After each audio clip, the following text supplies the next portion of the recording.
আমাদের ছিল একাদশ অধ্যায় না, আমরা দশমতে শেষ করেছিলাম না গত ক্লাসে, শেষ করেছিলাম। কিছু পড়াও ছিল আসলে আমাদের কিছু, আপনাদেরকে এই দুইটা অধ্যায়ের একটা সামারি করার কথা ছিল, নবম দশম দুইটারই।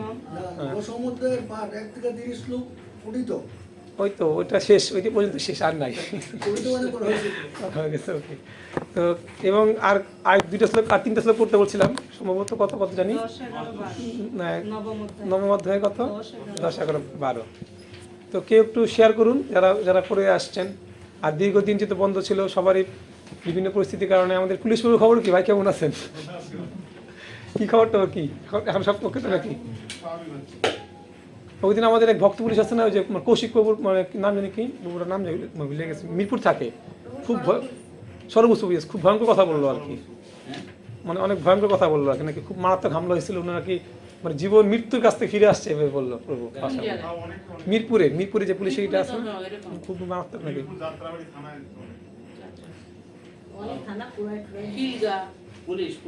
হ্যাঁ পুলিশই মানে উনি থাকে ওই জায়গায় আর কি, থাকে মানে থাকে ওইখানে কোয়ার্টারে থাকে, তো কোয়ার্টারে হামলা চালাইছে আর কি, মানে তেমন বলছে জীবন। হ্যাঁ বাংলাদেশে কোনো সেনাবাহিনী আমেরিকার কিছু গুপ্তচরদের ইয়ে করার জন্য এটা রাখে আর কি, ওইগুলো বন্দুকগুলো বাংলাদেশে ঢুকছে, যার জন্য পুলিশদের ট্রিক্স। যাই হোক, মানে আমরা জাস্ট কুশল বিনিয়োগ করতেছি, আমাদের তো আসলে হাতে নাই কিছুই, সব কিছু কৃষ্ণের ইচ্ছা, আমাদের শুধু হাতে একটা ভগবান শরণাগত হওয়া এবং সময় মতো নিজেকে কি প্রকাশ করা, এটাই। এছাড়া মানে এমন না যে আমরা মানে নিজেকে প্রকাশ করবো না একবার গুটের তা না, কারণ অর্জুনও তো যুদ্ধ মানে ভগবান অর্জুনকে জ্ঞান দিয়েছিল কি যুদ্ধটা করার জন্য, কিন্তু সেই মানে পরিস্থিতিটা কি আমাদেরকে তার আগ পর্যন্ত আমাদের কি থাকতে হবে, স্বর্ণগতি থাকতে হবে, এটাই আর কি। সিচুয়েশন তো অনেক কিছু হয় আসলে, রাজনীতি আমি কম বুঝি এগুলা, খুবই মানে রাজনীতি জিনিসটা অনেক জটিল, অনেক জটিল প্রক্রিয়া আছে, কে যে সঠিক কে যে ভুল দূর থেকে বিচার করাটা কি খুবই কঠিন কাজ। হ্যাঁ, এটা আসলে আমার ক্ষুদ্র জ্ঞানে আমি কখনোই বুঝতে পারি না, এই যে ভালো মন্দ বিচার করার ক্ষমতাও নাই, বুঝিও না। একটাই সহজ বিষয় প্রভুপাদ দিয়ে গেছে, শরণাগত থাকা ভগবান, আর কি। তো যাই হোক, আমরা গত ক্লাসের পড়েছিলাম সৃষ্টির বিভাগ, তার আগের মানে অধ্যায় ছিল, কিছু অংশ ছিল সৃজন শক্তি প্রার্থনা। একটু কেউ শেয়ার করুন, মানে যারা পড়ে আসছেন একদম হাত তুলে বলুন, আমি নিজে জিজ্ঞেস করবো কাউকে। হ্যাঁ বলেন, কি পড়েছিলেন বলেন। হ্যাঁ, দশম 11 যে শ্লোকটা যে বলছেন আমাদের কিভাবে অ্যাপ্লিকেশন আছে এখানে, যেটা আমাদের বর্তমান সময় যেটা প্রয়োগ করেছি, আমাদের যেটা হচ্ছে আমরা যে আশা নিয়ে আমরা অনেকেই মাঠে নেমেছিলাম যে বাংলাদেশ 2.0-তে আমরা দেশকে নতুন করে গড়ে তুলবো, সবাই সবার সবকিছু ছেড়ে দিয়ে হলো নিজের জীবনকে বাঁচিয়ে রেখে করেছে, কিন্তু প্রকৃতি আমাদের অনেক কিছুই অ্যালাউ করে না। এর প্রমাণ হচ্ছে এখন আমরা চেয়েছিলাম যে অনেক সুন্দর করে সাজিয়ে তুলবো, কিন্তু আদি ভৌতিক যে বন্যার কারণে আমাদের সবকিছু সব আশাই আসলে নষ্ট হয়ে গেছে। তো এটাই তুলে ধরা হয়েছে যে মানুষ অনেক কিছু প্রয়াস করে, সে অনেক সঞ্চয় করার চেষ্টা করে নিজের সুখ পাওয়ার জন্য, কিন্তু প্রকৃতির দোষে প্রকৃতির রশি অনেক কিছু অর্জন করতে পারে না। ঠিক তারপরে শ্লোকে বলা হয়েছে যে শরণাগতি পাঠটা, যে তাই আমাদের যে শরণাগতি যে পড়াটা খুব ইম্পর্টেন্ট, যে আমরা যদি ভগবানের শরণাগত হতাম তাহলে ভগবান আমাদেরকে রক্ষা করতে, এবং আমাদের যে প্রকৃত যে সুখ, আমরা যেটাকে সুখ মনে করছি যে আমরা নিজেরা কষ্ট করে যে সুখটা অর্জন করবো, সেটা আমরা অর্জন করতে পারছি না, কিন্তু ভগবানের শরণাগত হলে ভগবানের সাথে প্রকৃত সুখটা আমাদেরকে সে প্রদান করতে পারে। মানে এটা বর্তমান সময় বন্যা এবং এই পরিস্থিতি এটা অ্যাপ্লাই করা যেতে পারে। দারুণ।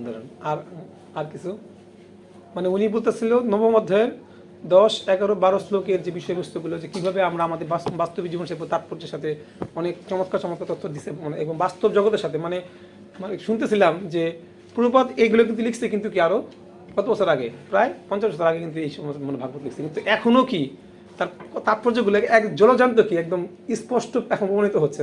তৎকালে বসে কিন্তু বুঝতে পারতেন, মানে সেটাই আর কি, মানে বৈষ্ণবদের যে বলা হয় ত্রিকালদর্শী, আপনি দেখবেন সুখদেব গোস্বামীকে বলা হয়েছে কি ত্রিকালজ্ঞ, বেদব্যাস, কারণ ওরা যে বুঝতে পারে যে ভবিষ্যৎ কি হতে যাচ্ছে, এটা কিন্তু তার বাস্তব প্রমাণ।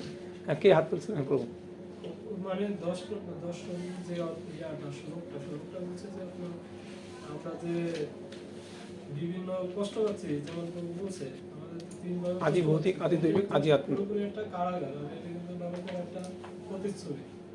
নরকে কিভাবে মানুষ কষ্ট পায় তার ছোট ছোট জন্মগুলো, যে এরকম কষ্ট পাবে সেই নরকের যন্ত্রণার কিছু কিছু আপনার যে আমরা যে কষ্ট পাচ্ছি এটা বোঝা যাবে যে এখন যারা যারা আগুনের টাচ পেয়ে মানে পোড়ার যে যন্ত্রণা অনুভব করছে পুড়ে গেলে আরো বেশি অনুভব এরকম মানে বোঝাচ্ছে যে কারাগার হলো নরকে যে পরিমাণ কষ্ট পাবে তার কিছু অংশ কারাগারের মানুষ মানে অনুভব করবে যাতে সে নরকে না যায় কারাগারে বেশি উপলব্ধি করে যে এর থেকে আরো মনে হয় বেশি কষ্ট আছে আর যেটা 11 নম্বরে বলছে যে যদি ভগবানের সম্পর্কে যদি সে জানতে পারে তখন ভগবানের চরণে এবং ভগবানকে নিয়ে সবসময় সে যুক্ত থাকার চেষ্টা করবে আর 12 নম্বরে বলছে যে অনেক কিছু করতেছি যেমন আমরা জগতের চেষ্টা করতেছি একটু ভালো থাকার জন্য একটু ফিট থাকার জন্য একটু আরাম করার জন্য কিন্তু সব কিছু থাকলেও হ্যাঁ আমাদের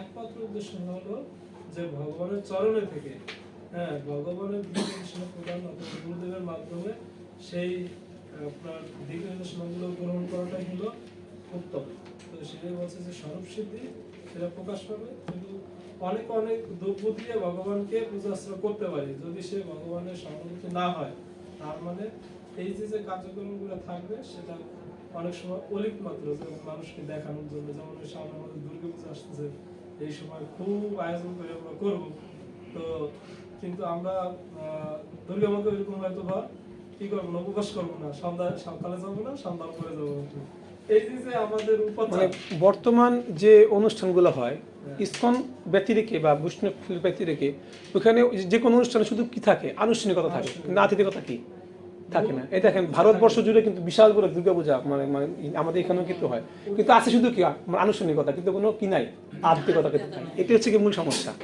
এটা বলতেছে দুর্গাপূজা হচ্ছে হ্যাঁ গত বছর আমি একটা মানে রেশিও করছিলাম যে বাংলাদেশে কত পূজা হয় আর সব পূজা যদি এভারেজ 20,000 টাকা করে বাজেট করা হয় তাহলে আমরা প্রতি বছর কত কোটি টাকা লস করতেছি যে পূজা করার জন্য কিন্তু দেখা যায় যে পূজা করার 10 দিন পর 20 দিন পর কোন হিন্দু মেয়ে চলে গেছে আলাদা হাত ধরে তার মানে আমরা পূজা করতেছি কি খালি আমাদের হিন্দু তৃপ্তি অথবা আমাদের মনের ইচ্ছার উপর ভিত্তি করে অথবা কোনো গরিব অথবা মেধাবীদেরকে আমরা হেল্প করতেছি না কিন্তু প্রতি বছর আমরা কি করছি বড় অ্যামাউন্ট গুলো ছাড়তেছি না। ধন্যবাদ।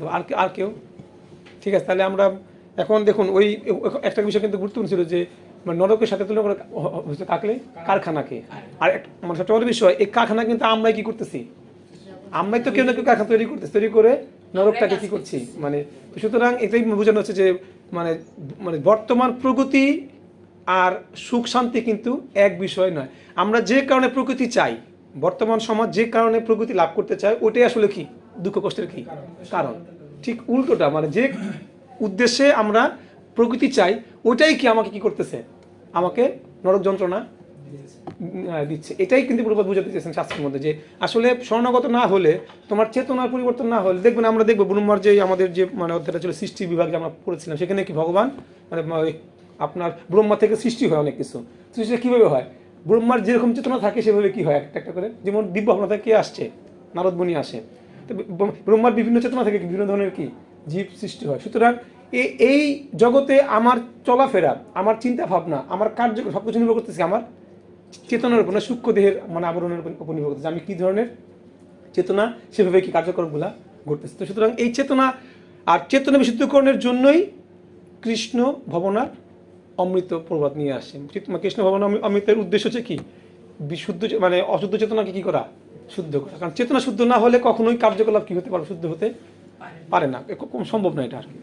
যাই হোক আমরা এই নবম অধ্যায়ে তো আমরা দেখেছি জ্যোতির প্রতি ব্রহ্মার প্রার্থনা ছিল যে কীভাবে করবে প্রার্থনা করার পর সৃষ্টিকাজ শুরু করেছে সৃষ্টিকাজের মধ্যে কয়টা ভাগ ছিল আমাদের মানে মনে আছে কিনা দশম অধ্যায়ে হ্যাঁ একটু একটু কেউ শেয়ার করতে পারবেন পরে আসা উচিত ছিল আমি বলছিলাম পরে আসতে কারণ দীর্ঘদিন গ্যাপ থাকলে অনেক কিছু ভুলে যায় আমরা একটু রিভিশন না দিলে এগুলো হয় না। হ্যাঁ মানে কি ছিল মনে আছে কারণ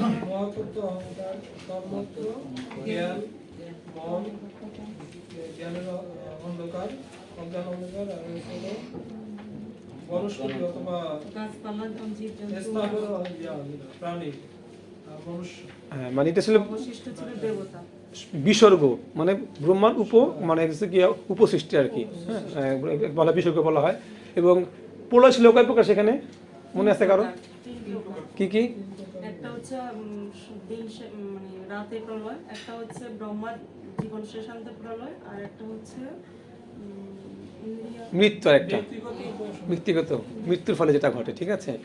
একটা হচ্ছে কি, নির্ধারিত অন্তর্দেবের মুখে মিশ্রিত হ্যাঁ, ওই মানে শেষান্ত প্রলয়, আর হলো ব্যক্তিগত। রাত্রিবেলা কিভাবে প্রলয় হয়, মানে মুখ মানে ওই শেষনাগ মুখ, বিষ্ণুর মুখ থেকে sorry, শেষনাগের মুখ থেকে অগ্নি বলে সমস্ত লোক শুধুমাত্র মানে সত্য লোক চিন্তা ছাড়া সমস্ত কিছু কি হয়, পুড়ে যায়, এবং ওরা সব ওইখানে যারা মানে যারা শুদ্ধ থাকে তারা চলে যায় এখানে, ঠিক আছে। আর ব্রহ্মার অবসানে কি, মানে ব্রহ্মা যখন দেহ ত্যাগ করে তখন বিষ্ণুর লোমকূপে কি প্রবেশ করে, সমস্ত কিছু নিয়ে প্রবেশ করে। আরেকটা হচ্ছে কি, এইভাবে আমরা সৃষ্টি বিভাগ এখন আমরা পড়বো পরমাণু থেকে কালের গণনা, খুবই গুরুত্বপূর্ণ একটা। আগে এই শুরু করার আগে এটা কিন্তু একটা কি বলে থিওরিটিক্যাল বিষয়, পরমাণু থেকে কালের গণনা। কাল মানে কি, সময়, অর্থাৎ মানে সময়ের হিসাবে এখানে বলা হচ্ছে। আর পরমাণু মানে কি আসলে, অন্ডান্ত অস্ত পরমাণু চয়ন্ত অস্ত, দেখবেন সে আছে এই ব্রহ্মসংগীতে আছে। মানে পরমাণু হচ্ছে কি সবচেয়ে ক্ষুদ্র। আমরা যারা পড়াশোনা সায়েন্স নিয়ে পড়েছি বা আমি দেখবো যে পরমাণু কি দিয়ে তৈরি বলেন দেখি, ইলেকট্রন, নিউট্রন, প্রোটন। নিউক্লিয়াসে কি থাকে, প্রোটন আর নিউট্রন। বাইরে বাইরে ইলেকট্রনগুলো কি ঘুরে, অর্থাৎ বলা হচ্ছে সৌরজগতের যে মডেল পুরোটাই কি। এবং দেখবেন মানে এই জন্য বলা হয় যে এই জগতে সমস্ত কিছু কি আছে, চেতনা কিন্তু বিদ্যমান। বলা আছে না আচ্ছাদিত চেতনা কিন্তু আছে, মানে চেতনা কিন্তু হীন কিন্তু না। কারণ প্রত্যেকটা জড়বস্তু, আমরা যাকে জড়বস্তু বলতেছি তার মধ্যেও কিন্তু কি ইলেকট্রন কি ঘূর্ণায়মান। ইলেকট্রন কিন্তু কি, ইলেকট্রন কিন্তু ঘূর্ণায়মান। তাহলে কোন শক্তিতে একটা পরমাণুর ভিতরে, পরমাণু তো প্রত্যেক পদার্থের মধ্যে আছে, এটা কোন শক্তিতে পরমাণুর ভিতরে মানে ইলেকট্রনগুলো কি করে ঘুরে, শক্তি তো আছে একটা, এই সূত্রটা কে দান করেছে। সুতরাং বোঝা যায় যে, আর এখানে পরমাণু থেকে কালের গণনা মানে মানে তুলনা করা হচ্ছে।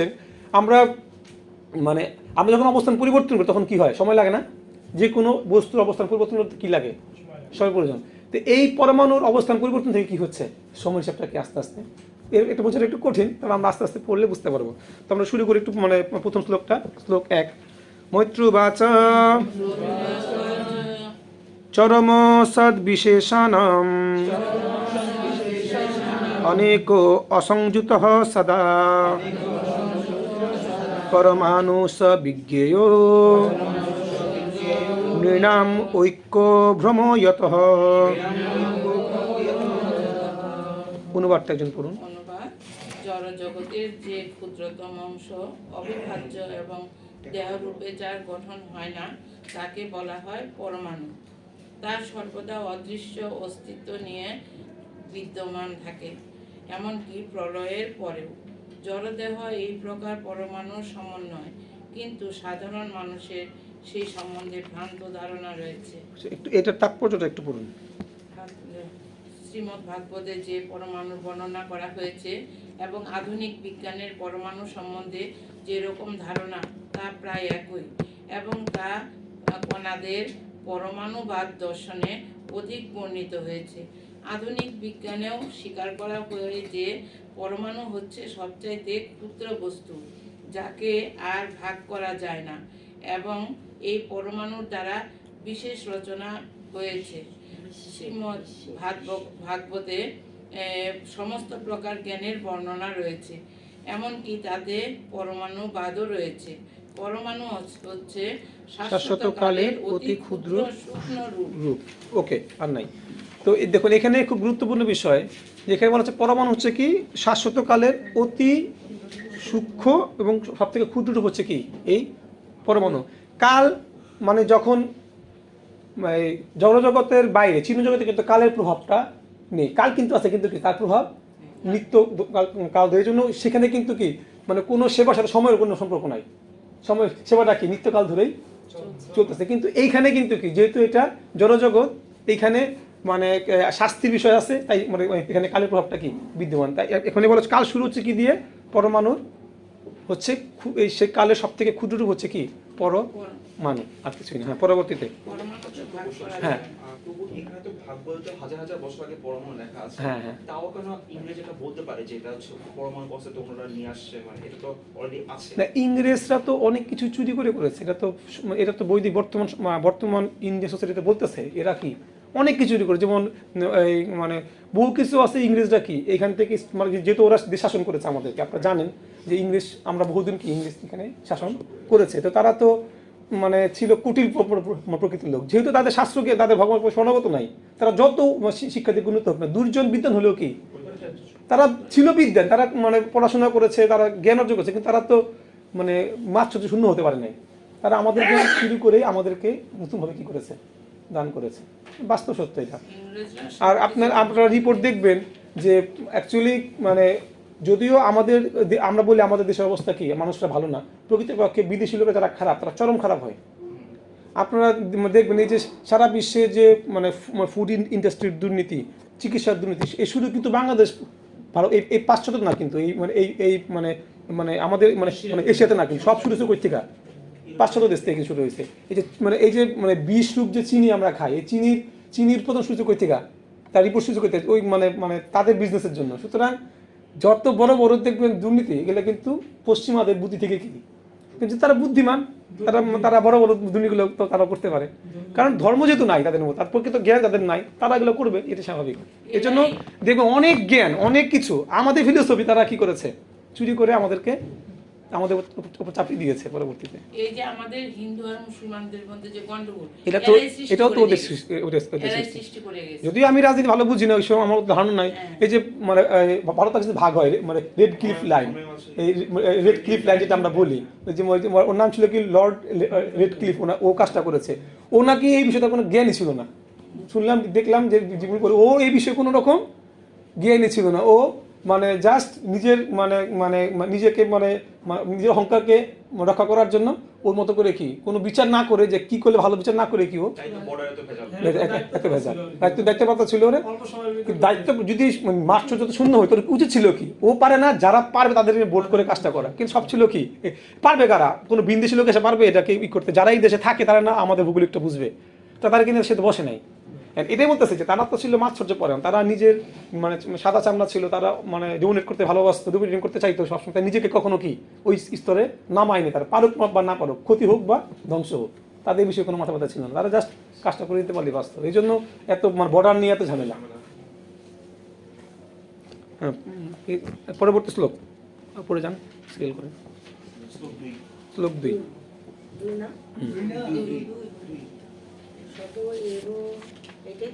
হ্যাঁ, পরমাণু হচ্ছে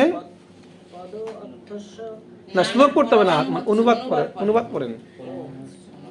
পরমাণু হচ্ছে ব্যক্ত জগতের চরম অবস্থা, যখন তারা বিভিন্ন প্রকারের শরীর নির্মাণ না করে তাদের স্বরূপে স্থিতি থাকে, তখন তাদেরকে বলা হয় পরম মহৎ। ভৌতিক রূপে নিশ্চয়ই অনেক প্রকারের শরীর রয়েছে, কিন্তু পরমাণু দ্বারা সমগ্র জগৎ সৃষ্টি হয়। ওকে, দেখুন এখানে পরমাণুর সমগ্র পরমাণুর যে সমষ্টি, তাকে বলা হচ্ছে কি পরম মহৎ। সমগ্র পরমাণুর যে সমষ্টিকে বলা হচ্ছে কি পরম মহৎ। যখন তারা মানে শরীর নির্মাণ করেন, তার আগ পর্যন্ত সমস্ত পরমাণুর যে মানে যে সমষ্টিকে আমরা কি বলতেছি, পরম মহৎ। শব্দগুলো মনে রাখবেন। ওকে, পরবর্তী শ্লোক। শ্লোক 3। পরমাণুর সমন্বিত শরীরের গতিবিধির মাপ অনুসারে কালের গণনা করা যায়। কাল সর্বশক্তিমান পরমেশ্বর ভগবান হরির শক্তি, যিনি জড়জগতের অগোচরে হলেও সমস্ত পদার্থের গতিবিধি নিয়ন্ত্রণ করে। পরবর্তী শ্লোক 4 অনুবাদ। পরমাণুর আয়তনকে অতিক্রম করে যেটুকু সময়, সে অনুসারে পারমাণবিক কালের আয়তনকে মাপা হয়। যে কাল সমগ্র পরমাণুর সামগ্রিক অব্যক্ত সমষ্টিকে আবৃত করে, তাকে বলা হয় পরম মহৎ কাল। দেখছেন, মানে ওই পরম মহৎকে আবৃত করতে যেটুকু সময়, সেটা হচ্ছে কি পরম মানে সর্বোচ্চ কাল, পরম মহৎ কাল বলা হচ্ছে।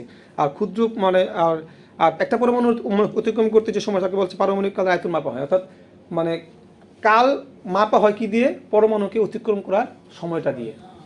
এখান থেকে কালের ক্ষুদ্র রূপ মানে শুরু হয়েছে, যে একটা পরমাণুকে অতিক্রম করতে যেটুকু সময় প্রয়োজন হবে, সেটুকু সময়কে বলা হচ্ছে সবচেয়ে ক্ষুদ্র কাল। মানে এই যে সবকিছু ঘূর্ণায়মান না, সবকিছু কি পরমাণু একটা আয়তন আছে, একটা তো ওইটুকু আয়তন ওর সরতে যত সময় লাগবে, সেটা হচ্ছে কি তার মানে কালে। কারণ দেখবেন যদি কালের প্রশ্ন না আসে, তাহলে যেতে সময় লাগার প্রশ্ন আসবে কেন?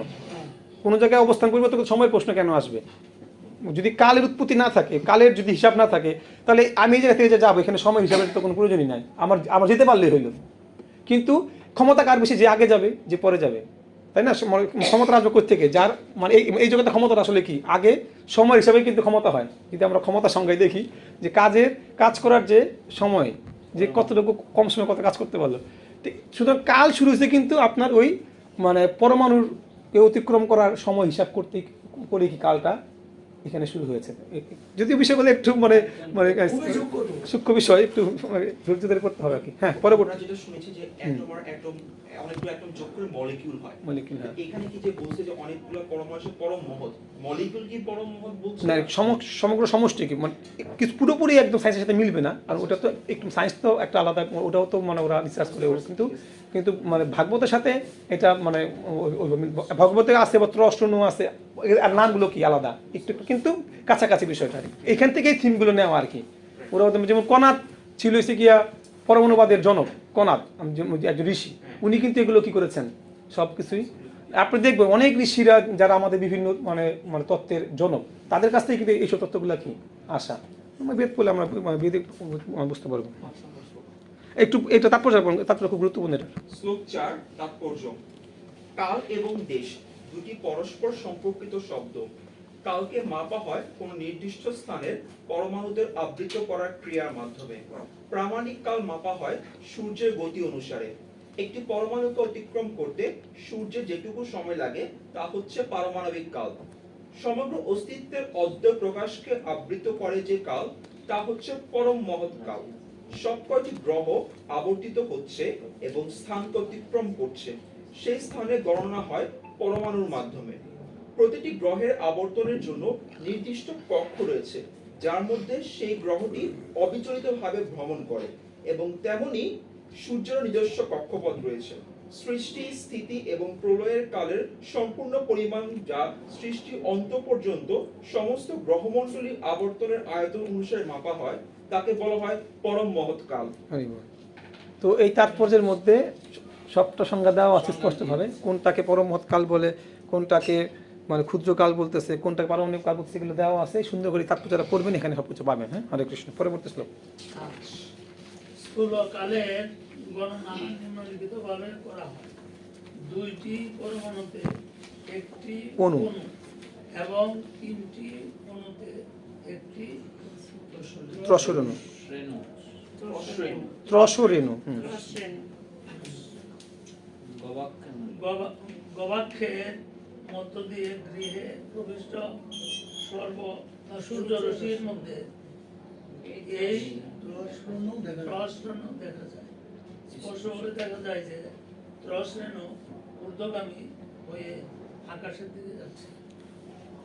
এবং এই আমাদের সুব্রত প্রভু বলছিল এই শ্লোকটার পরিপ্রেক্ষিতে, ওই যে আমরা অনেক সময় দেখবো যে মানে যখন সূর্য আলো ঢুকে পর্দার ভিতর দিয়ে দেখবো যে কিছু কণাগুলা কি উপরে উঠেছে, ওইগুলা কি সাধারণত কি বলা হয়? ত্রসরেণু বলা হয়। যেটা দুইটা পরমাণু নিয়ে কি একটা অণু, আর তিনটা অণু নিয়ে কি একটা ত্রসরেণু, মাত্র 6টা পরমাণু নিয়ে একটা ত্রসরেণু গঠিত হয়। তো সেই পরিমাণটাকে আমরা কিভাবে ধূলি হিসেবে দেখতে পারি, এটা বলা হচ্ছে এখানে। হ্যাঁ, এরকম না, ওই তো তখন দেখা যাবে না, ওই যে অন্ধকার থাকবে, সূর্য ঢুকবে, তখন আমরা হয়তো কিছুটা দেখতে পাবো। শ্লোক 6। তিনটি ত্রসরেণু সংযুক্ত হতে যেটুকু সময় লাগে তাকে বলা হয় ত্রুটি। 100 ত্রুটি পরিমিত কালকে বলা হয় বেদ। 3 বেদের মিলনে এক লও হয়। তো এখানেও মানে এগুলো মনে রাখবেন, মানে নাম, এটা নাম করেছে আর কি। আমরা যেমন নামকরণ করি না, নামকরণ আর কিছুই না। ওই 3 বেদ বলতে বলা হচ্ছে 100 ত্রুটির যে পরিমিত কালকে বলা হয় কি বেদ। 100 ত্রুটি মিলে কি হবে? এক বেদ হবে। 100 ত্রুটি মিলে একটা বেদ হবে আর কি। ঠিক আছে। সময় যেমন আমার সেকেন্ড বলতেছি, টাইম সেকেন্ড, ঘন্টা বলতেছি না, ঠিক এগুলো কি একটা নামকরণ করেছে। ঘন্টাটা শুনছেন তাই বুঝতে পারতেছেন, ঠিক আছে। কিন্তু বেদ মানে 100 ত্রুটি মিলে, 100 ত্রুটি এক ত্রুটি কিভাবে হয়? এক ত্রুটি কিভাবে হয় বলা আছে এখানে? 3টি ত্রসরেণু মিলে। 3টি ত্রসরেণু হয় কি? 3টা পরমাণু মিলে, 3টা অণু মিলে। একটা অণু হয় 2টা পরমাণু। এভাবে কয়টা পরমাণু মানে বেদ হয় আমরা বের করতে পারবো এভাবে। এই দেখেন এখানে লেখা আছে 1 সেকেন্ডকে যদি 1687.5 ভাগে বিভক্ত করা হয় তাহলে তার 1 ভাগ হচ্ছে ত্রুটি। 1 সেকেন্ডকে, বুঝতে পারছেন? 1 সেকেন্ড সময়কে যদি আমরা, একটা সেকেন্ড হতে কিন্তু মোটামুটি দেখেন 1 সেকেন্ড, ঠিক আছে? হ্যাঁ, 18টি পরমাণু সংযোগের কাল। বিভিন্ন প্রকার শরীরের পরমাণুর এই প্রকার সংযোজন ভৌতিক কালের মাত্রা সৃষ্টি করে। বিভিন্ন প্রকার কালের স্থায়ী গণনার কেন্দ্রবিন্দু হচ্ছে সূর্য। সূর্য হচ্ছে সেই মানে কাল গণনা করার আমাদের কেন্দ্রবিন্দু। পরবর্তী, 3 লব পরিমিত কালে 1 নিমেষ হয়, 3 নিমেষে 1 ক্ষণ হয় এবং পঞ্চক্ষণে 1 কাষ্ঠা এবং পঞ্চদশ কাষ্ঠায় 1 লঘু হয়। লঘু হয়। এখানে বলা হচ্ছে তাৎপর্য যে 1 লঘু, দাগতে রাখেন, 1 লঘু কয় মিনিট সমান? 2 মিনিটের সমান 1 লঘু। মানে আমরা এই পর্যন্ত যে লঘু পাইলাম তার আগে কতগুলো হিসাব কি? আচ্ছা, ওই যে কি লোভ মাত্র সাধুসঙ্গ সর্বসিদ্ধি হয়, হ্যাঁ, এটা এই লব, কম সময় আর কি। মানে লব মাত্র সাধু সঙ্গ কি সর্বসিদ্ধি হয়। তো এই যে আমরা যেখানে লব পাচ্ছি, এই লবটা আসলে সেই লবের কথা বলা হচ্ছে এখানে। সময় হিসাব তো এটা সময় হিসাব, সেই সময়টা, ঠিক আছে? শাস্ত্র তো আছে এগুলো না। তো এখানে বলা হচ্ছে যে 3টা লব মিলে কি হবে? 1 নিমেষ হবে। মানে 1 নিমেষে কাজটা করে ফেলো। 3 লব বলা হচ্ছে, 3 নিমেষে কি হয়? 1 ক্ষণ। হ্যাঁ, পঞ্চক্ষণে 1 কাজটা, পঞ্চদশ কাজটা হয় 1 লঘু। আর এই 1 লঘু হচ্ছে কয় মিনিটের সমান? 2 মিনিটে। তাহলে সেই হিসেবে লব কত ক্ষুদ্র সময়, আর সাধুসঙ্গ সেই ক্ষুদ্র সাধুসঙ্গেও কি হয়? সর্বসিদ্ধি হয়। কারণ একটা চিন্তা, আপনি যখন সাধুকে দর্শন করেন, মনে করেন একটা সাধুকে আপনি দর্শন করেন, দর্শন করতে কতক্ষণ লাগে? খুব অল্প সময়। দর্শন করার মধ্যেই কিন্তু আপনি যদি কোনো অন্য চেতনাও থাকেন, সাধুকে দর্শন করার মধ্যে আপনার কার কথা স্মরণ হবে? ভগবত কথা স্মরণ হবে, তাই না? আমরা তো স্পষ্ট বলেছি, ওং অপবিত্র পবিত্র বা সর্বাবস্থা গতি জয় স্মরণ পুণ্ডরী কাক্ষ সব বাধ্যভ্যন্তর। বাইরে ভিতরে স্মরণ করা মাত্র কি হবে? তাহলে বৈষ্ণব স্মরণ করলে আপনাকে তো ভগবত, বৈষ্ণব স্মরণ করা মানে কি? তৎক্ষণ কি হয়ে যাওয়া? ভগবত চেতনায় ফিরে আসা, চেতনা পবিত্র হওয়া যায়। এটা খুবই গুরুত্বপূর্ণ বিষয়, এগুলো উপলব্ধি করা হচ্ছে। এই জন্য লবের কথা বলা হচ্ছে এখানে। 1 লব মানে সাধুসঙ্গ অত্যন্ত কি আমাদের জন্য গুরুত্বপূর্ণ। একটু চিন্তা করবেন, আমি ফিল করবেন, আমরা যখন অন্য চেতনা সাধু দেখা মানে কিন্তু কি, তখন ওই চেতনা থেকে কিন্তু আমরা একটু হলেও কি ঘুরে ভগবত চেতনায় ফিরে কিন্তু আসি 100%। ওকে, পরবর্তী। 15 লঘুতে 1 নারিকা হয়, যাকে 1 দণ্ড বলা হয়।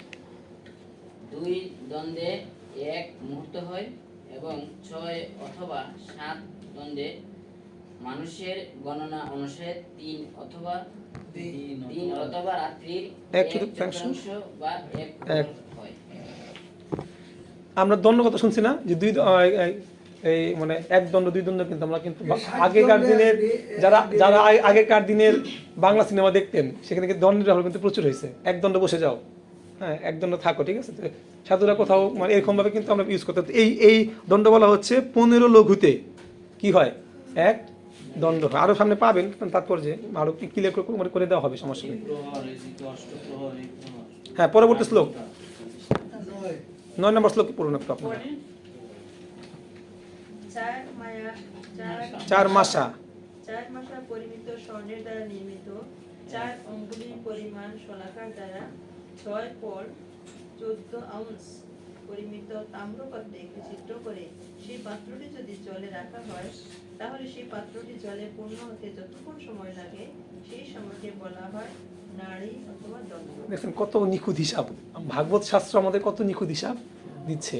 এখানে দেখুন, এখানে এই অধ্যায়ে মানে সময়ের যে বিষয়টা বর্ণনা করা হচ্ছে, এটা কিন্তু খুব গুরুত্বপূর্ণ। মানে আমাদের এখন প্রশ্ন আসতে পারে যে ভক্তিযোগের সাথে এটার সম্পর্কটা কি? প্রকৃতপক্ষে ভক্তিযোগের সাথে এটার সম্পর্কটা কিন্তু অত্যন্ত গভীর। কেননা আপনি যদি সময় হিসাব না করতে পারেন, এখানে আমরা দেখুন আমাদের মানে ভগবানের যে দিব্য জন্মকর্ম কিভাবে উৎপন্ন হচ্ছে, কিভাবে কাজ করছে, সেটা যদি আমরা না বুঝতে পারি, তাহলে কিন্তু কি ভক্তি করার জন্য কি শক্তিটাও কি আমরা লাভ করতে পারি না। ভক্তি মানেই কিন্তু ভক্তি করতে কি লাগে? অবশ্যই কি শক্তি লাগবে কিন্তু আপনার। আর শক্তি আসবে কোত্থেকে? ভক্ত সঙ্গ থেকে এবং জ্ঞান থেকে। হ্যাঁ, তো সুতরাং মানে এগুলো আমাদের মানে শাস্ত্রের এই বিষয়গুলো কিন্তু যদিও একটু কঠিন, কিন্তু এগুলো কিন্তু অত্যন্ত গুরুত্বপূর্ণ বিষয়। কারণ এই সমস্ত জ্ঞান না থাকলে ওই দেখবেন যখন প্রথম কৃষ্ণ জ্ঞান দান করে, গীতার জ্ঞান যখন দান করে, কাকে দান করা হয়েছিল? সূর্যদেবকে, সূর্যদেব বিবেশনকে আমরা শুনতে পাই। তো উনি তো একজন শাসক ছিলেন। কে ছিলেন? উনি কি করেছিলেন? শাসন করেছিলেন। শাসন করতে কি এগুলো 100% কি 100% কি এগুলো প্রয়োজন, মানে শুধুমাত্র শাসন করতে গেলে কিন্তু এগুলো কি, যেহেতু আমরা আসি কোথায়, এই জড়জগতে আমরা আসি, কোন জগতে, যে জগতে আমাদের মধ্যে কিসের প্রভাব, কালের প্রভাবটা কি বিদ্যমান। আমরা আসি এমন জায়গায় মানে যেখানে আমার উপর কালের প্রভাব কি আপনি একটা জিনিস রেখে দেন, অটোমেটিক এক সময় কি হবে, কিছু করতে হবে না, এটা কিন্তু কি হবে, নষ্ট হবে, কালের প্রভাব। সুতরাং কালের যদি প্রভাব আছে, তা কাল সম্পর্কে যদি না জানি আমরা, তাহলে আমরা কিভাবে, এই জন্য এখানে খুব গুরুত্বপূর্ণ, যেহেতু মানে সমস্ত কিছু পরিচালনা করতে গেলে এই সমস্ত জ্ঞান কি অত্যন্ত কি গুরুত্বপূর্ণ। এবং পূর্বপাত তো কেমিস্ট্রি ছাত্র ছিলেন, এইগুলো সুন্দর হয়ে করেছেন, মেইন বিষয়গুলো রসায়ন ছিলেন আর কি। হ্যাঁ, পরবর্তীতে শ্লোক 10 4 প্রহরে বা জামে মানুষদের দিন, 4 প্রহরে বা জামে মানুষদের দিন এবং 4 প্রহরে রাত্রি হয়। পঞ্চদশ দিবা রাত্রে এক পক্ষ হয় এবং শুক্ল ও কৃষ্ণ এই দুই পক্ষে এক মাস হয়। আচ্ছা, পরবর্তী আমরা আগের তাৎপর্য একটু প্রথম লাইনটা পড়েন একটু, এখানে একটা বিষয় লেখা আছে।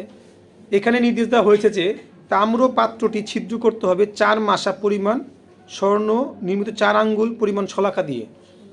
ছিদ্র করতে হবে কি দিয়ে, একটা পাত্রের মধ্যে যে মানে জল পড়বে, কত সময় ছিদ্র করবে সেটাও কিন্তু স্পষ্ট, আপনি ছিদ্র একটু বড় ছোট পালে কিন্তু হবে না। এখানে বলা হচ্ছে যে কি 4 মাসা পরিমাণ স্বর্ণনির্মিত 4 আঙ্গুল পরিমাণ শলাকা দিয়ে আপনাকে একটা ছিদ্র করতে হবে, এবং ছিদ্র বেশিতে কী হবে, নিয়ন্ত্রিত হবে। তো সেটাই বলছে এখানে যে আগেকার দিনে তো মানে রসায়ন পদার্থ কিন্তু ছিল না, কিন্তু কি এগুলো তার থেকেও কি আরও উন্নত জ্ঞান ছিল। হ্যাঁ, পরবর্তী শ্লোক, শ্লোক নম্বর 11 পড়ুন একটু। দুই পক্ষের সমষ্টিতে এক মাস হয় এবং তা ইন্দ্রলোকের এক দিন এবং রাত্রি। 2 মাসে এক ঋতু হয় এবং 6 মাসে এক অয়ন হয়, তা দক্ষিণ ও উত্তর ভেদে বিবিধ। পরবর্তী শ্লোক, শ্লোক 12 এই অনুবাদ আর কি। 2 অয়নে দেবতাদের একদিন এবং রাত্রি হয় এবং দেবতাদের সেই দিবারাত্র মানুষদের গণনায় 1 বছর হয়। মানে এখানে অয়ন বলতে বলছে কি উত্তরায়ণ আর কি দক্ষিণায়ন, ঠিক আছে। মানুষদের আয়ু 100 বছর। আচ্ছা, হরে কৃষ্ণ। শ্লোক নম্বর 13। প্রবাহীন নক্ষত্র গ্রহ জ্যোতিষ্ক এবং পরমাণু সমগ্র বিশ্বে পরমেশ্বর ভগবানের নির্দেশ শোনায় তার প্রতিনিধি শাশ্বত কালের প্রভাবে তাদের স্বীয় কক্ষপথে অবতীর্ণ হয়েছে। তো এখানে কিন্তু এই বিষয়টা একটু ভালোভাবে বোঝার চেষ্টা করা উচিত। প্রভাবশালী নক্ষত্র গ্রহ জ্যোতিষ্ক এবং পরমাণু সমগ্র বিশ্বে পরমেশ্বর ভগবানের নির্দেশন তার প্রতিনিধি শাশ্বতকালের প্রভাবে তাদের স্বীয় কক্ষপথে আবর্তিত হচ্ছে। এই যে পুরো বিশ্বব্রহ্মাণ্ডে যে সূর্য ঘুরতেছে, পৃথিবীও কি মানে সূর্য কিন্তু পুরো সৌরজগৎ নিয়ে কি তার কক্ষপথে কি ঘূর্ণায়মান। তো ঘূর্ণায়মানটাই কি আসলে কালের মানে ভগবানের প্রভাবে কি তারা এইভাবে কি সময় অনুযায়ী কি করতেছে, সেখান থেকে কি এই বলতে যে স্বীয় কক্ষ আবর্তিত হচ্ছে ভগবানের নির্দেশনা। একটু তাৎপর্য পড়ুন সবাই, তাৎপর্য একদিন পড়ুন। ব্রহ্মসংহিতায় উল্লেখ করা হয়েছে যে সূর্য হচ্ছে পরমেশ্বর ভগবানের চক্ষু এবং তা কালচক্রে আবর্তিত হচ্ছে। তেমনি সূর্য থেকে শুরু করে পরমাণু পর্যন্ত সমস্ত বস্তুই কালচক্রের অধীন এবং তাদের প্রত্যেকেরই নির্ধারিত কক্ষগত সময়ের একটি সংবৎসর রয়েছে। সবাই কিন্তু কি আবর্তনশীল, মানে একটা জড় বস্তু যদি আমরা দেখতে পাচ্ছি সেই স্থিতি, কিন্তু তার ভিতরে পরমাণুগুলো কি সবকিছু কি ভিতরে কিন্তু সবকিছু কি হচ্ছে, আবর্তিত হচ্ছে। আকাশে সূর্য, বৃহস্পতি, চন্দ্র, নক্ষত্র ও জ্যোতিষ্কের 5টি কক্ষের বিভিন্ন নাম রয়েছে এবং তাদের প্রত্যেকের সংবৎসর রয়েছে। ওকে, এবার একটু আপনারা তাৎপর্যে দেখুন, ছক দেওয়া আছে একটা, আমরা তখন যে পড়ে আসলাম বিভিন্ন তথ্যগুলা, এখানে ছক আকারে কি আছে দেওয়া আছে।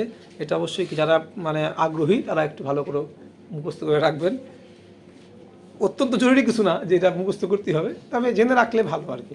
এখানে দেখা আছে এক, যেখানে সমস্যাতে দেওয়া আছে স্পষ্টভাবে, এক ত্রুটি মানে কি, আমরা ত্রুটি করতে আসছিলাম, ত্রুটি কিভাবে হয় কার মনে আছে, 3টা ত্রসর অণু, হ্যাঁ, 2টা পরমাণু মিলে অণু, 3টা অণু মিলে ত্রসর অণু, 3টা ত্রসর অণু মিলে কি এক ত্রুটি। সেই ত্রুটি হিসাব হচ্ছে এখানে, সেই ত্রুটির পরিমাণ কত, 8 সেকেন্ডকে 13,500 দিয়ে ভাগ করলে যে সময়টা পাই আমরা, ওই সময়টুকু হচ্ছে কি একটা ত্রসের অণু, অর্থাৎ সূর্যকে অতিক্রম করার যে সময়টুকু আর কি এখানে মানে দেওয়া আছে, ওইটুক জায়গাকে এতক্ষণ সময় সূর্য অতিক্রম করতে পারে।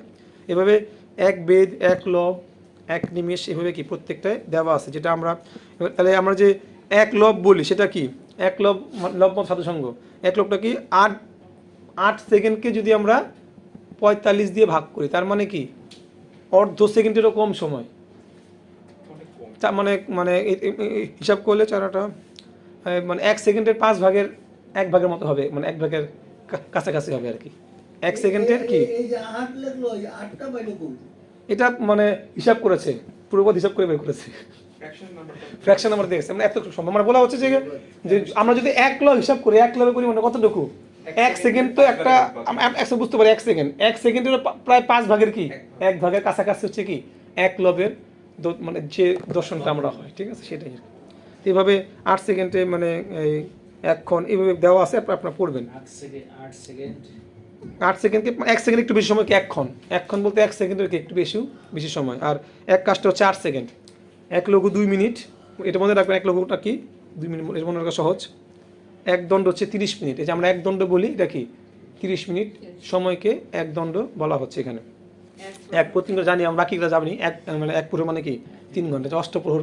অষ্টপ্রহর কি হয়, অষ্টকালীন সেবা মানে কি 3 × 24 ঘন্টাই সেবা। অষ্টকালীন মানে কি 8 প্রহরের যে হিসাবটাকে ধরা হয় অষ্টকালীন সেবার ক্ষেত্রে 3 ঘন্টা। হ্যাঁ, এরপরে আছে 2 পক্ষে 1 মাস, 12 মাসে 1 বছর, এবং যা সূর্য কক্ষপথে একবার পূর্ণ পরিভ্রমণ করে। মানুষের আয়ু 100 বছর বলে আশা করা হয়, 17 কালকে আছে, এটা নিয়ন্ত্রিত বিধি। আর আমরা পরবর্তীতে পড়বো, আবার সংবৎসর পড়বো। আসেন পরবর্তী শ্লোকে চলে যান। হ্যাঁ, শ্লোক 15-তে যান। হে বিদুর, সূর্য তার অসীম তাপ এবং আলোকের দ্বারা সমস্ত জীবীদের প্রাণবন্ত করেন। তিনি সমস্ত জীবের আয়ু ক্ষয় করেন, যাতে তারা মায়ার বন্ধন থেকে মুক্ত হতে পারে, এবং তিনি স্বর্গে উন্নীত হওয়ার পথ প্রশস্ত করেন। এইভাবে তিনি প্রচণ্ড গতিতে মহাকাশে পরিভ্রমণ করেন, এবং তাই সকলের কর্তব্য হচ্ছে প্রতি 5 বছরে একবার পূজার বহুবিধ নৈবেদ্য সহকারে তাকে শ্রদ্ধা নিবেদন করা। কার কথা বলা হচ্ছে এখানে? সূর্যের কথা বলা হচ্ছে, ঠিক আছে। তো দেখুন 5 বছর হিসাবটা আসলে কি 5 বছরে একবার পূজা করি। সূর্য পূজা 5 বছরে একবারই হয়, যেখানে মন্দির আছে। হ্যাঁ, সূর্য পূজার ক্ষেত্রে ইন্ডিয়াতে সূর্য মন্দির আছে। কোথায় এটা? এটা স্পেসিফিক বলতে পারছি না, আমি পাইছিলাম। আচ্ছা, যে ওইখানে 5 বছর পর পরই পূজা হয়। এটা মানে কেন 5 বছর পর সেটা ঠিক আসলে মানে জানা, এটা ভাগ্য থেকে আসে, তারা জানে না হয়তো, বলা আছে এখানে।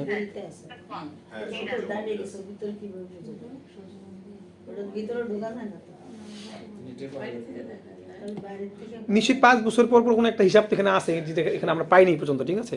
তো যাই হোক, মানে সূর্য যেটা বলা হচ্ছে যে তিনি সমস্ত, যেটা আমার পয়েন্ট ছিল এখানে, তিনি সমস্ত জীবের আয়ু কি করেন, ক্ষয় করেন, যাতে তারা মায়ার বন্ধন থেকে মুক্ত হতে পারেন। দেখুন এখানে বৈষ্ণব ফিলোসফি বা বৈদিক প্রত্যেকটা বিষয় সমস্ত কিছু কিন্তু কি ইতিবাচকভাবে যে গ্রহণ করার ক্ষমতা, আপনি দেখবেন শাস্ত্রে সমস্ত কিছু কি আছে। আমাদেরকে ত্রিশূল দিয়ে কষ্ট দিচ্ছে কে? ত্রিশূল মানে দুর্গা দিকে আমাদের আমাদের 3টা ক্লেশ দান করে কে? আদি ভৌতিক, আদি দৈবিক, দুর্গা দেবী দান করছে। কিন্তু আমরা এটাকেও কিন্তু কি নিয়েছি, পজিটিভে নিয়েছি, এটাই পজিটিভ বিষয়। কিন্তু আমরা অ্যাকচুয়ালি এই জগতে থাকার ফলে আমরা সমস্ত কিছু কি নেগেটিভ ভাবতে আসলে নেগেটিভের কোনো বিষয় কিন্তু নাই, সমস্ত কিছু কিন্তু কি পজিটিভ। এখন আমরা বলতে পারি যে বর্তমান সময়ে যে ঘটলে পজিটিভ নেগেটিভ, কি বলবো আমরা, এটা ব্যাখ্যা কি দিব? বর্তমান সময়ে যা ঘটলো পজিটিভ নেগেটিভ, যদি আমরা শাস্ত্র বিচার করি সব কিছুই কি, আমরা তো বলি যে ভগবান যা করে তাহলে কি মিথ্যা কথা? এটা তো মিথ্যা নয়। সুতরাং ভালো মন্দের বিচার করার ক্ষমতা তো আমাদের নাই, আমাদের তো জড়দৃষ্টি এবং আমাদের হচ্ছে গিয়া সুদূরপ্রসারী চিন্তা আমাদের নাই। সুতরাং ভালো মন্দ এটা ভগবান ভালো জানে। সুতরাং যা কিছু যে হয় মঙ্গলের জন্য, এটা তো চরম সত্য, ভগবান শাস্ত্রে বলছে। সেই বিচার করলে সমস্ত কিছু আমরা পাচ্ছি দুঃখ, কিন্তু শাস্ত্র বলতেছে কি এটাই তোমার জন্য কি সুখ। মানে সূর্যদেব আয়ু কি করতেছে, হরণ করতেছে, কিন্তু এখানে কি বলতেছে, এটা হরণ করে সে আমাদের মায়া কি করতেছে, মায়া থেকে মুক্ত করতেছে। দেখুন ফিলোসফিটা দেখুন, যখন এই ফিলোসফিটা আমরা হৃদয়ে শুধুমাত্র ওই ভাগবত তত্ত্ব শুনে না, যখন আমরা শুনে উপলব্ধি করার শক্তি আসবে, তখন কি আপনি অ্যাকচুয়ালি দেখুন, আমরা শাস্ত্র পড়তেছি, আমরা গীতা পড়েছি, গীতা পড়ে আমাদের শাস্ত্র পড়ে আমাদের কী আসা উচিত? প্রথমে কী আসা উচিত? শাস্ত্রের একটা বৈশিষ্ট্য হচ্ছে, কাজ হচ্ছে শাস্ত্র অধ্যয়ন করা। উপলব্ধি হয়েছে, বুঝতে পারবেন যখন আপনার ভয় কী হবে, দূর হবে হৃদয় থেকে, তাই না? আমরা দেখবেন গীতার তাৎপর্য দেখবেন, প্রথম শ্লোকের যে মাহাত্ম্যে, গীতার শেষ পৃষ্ঠা দেখে মাহাত্ম্য যে আছে, গীতার মাহাত্ম্য লেখা আছে, গীতা মানে অধ্যয়ন করলে যেটা কি উপলব্ধি করে, তার 3টে জিনিস দূর হবে: শোক, মোহ আর কি? ভয়। গীতা পড়ার ফল হচ্ছে কি? আপনি যদি গীতা উপলব্ধি করেন, আপনার মধ্যে শোক যাবে, মোহ যাবে এবং কি যাবে? ভয় যাবে।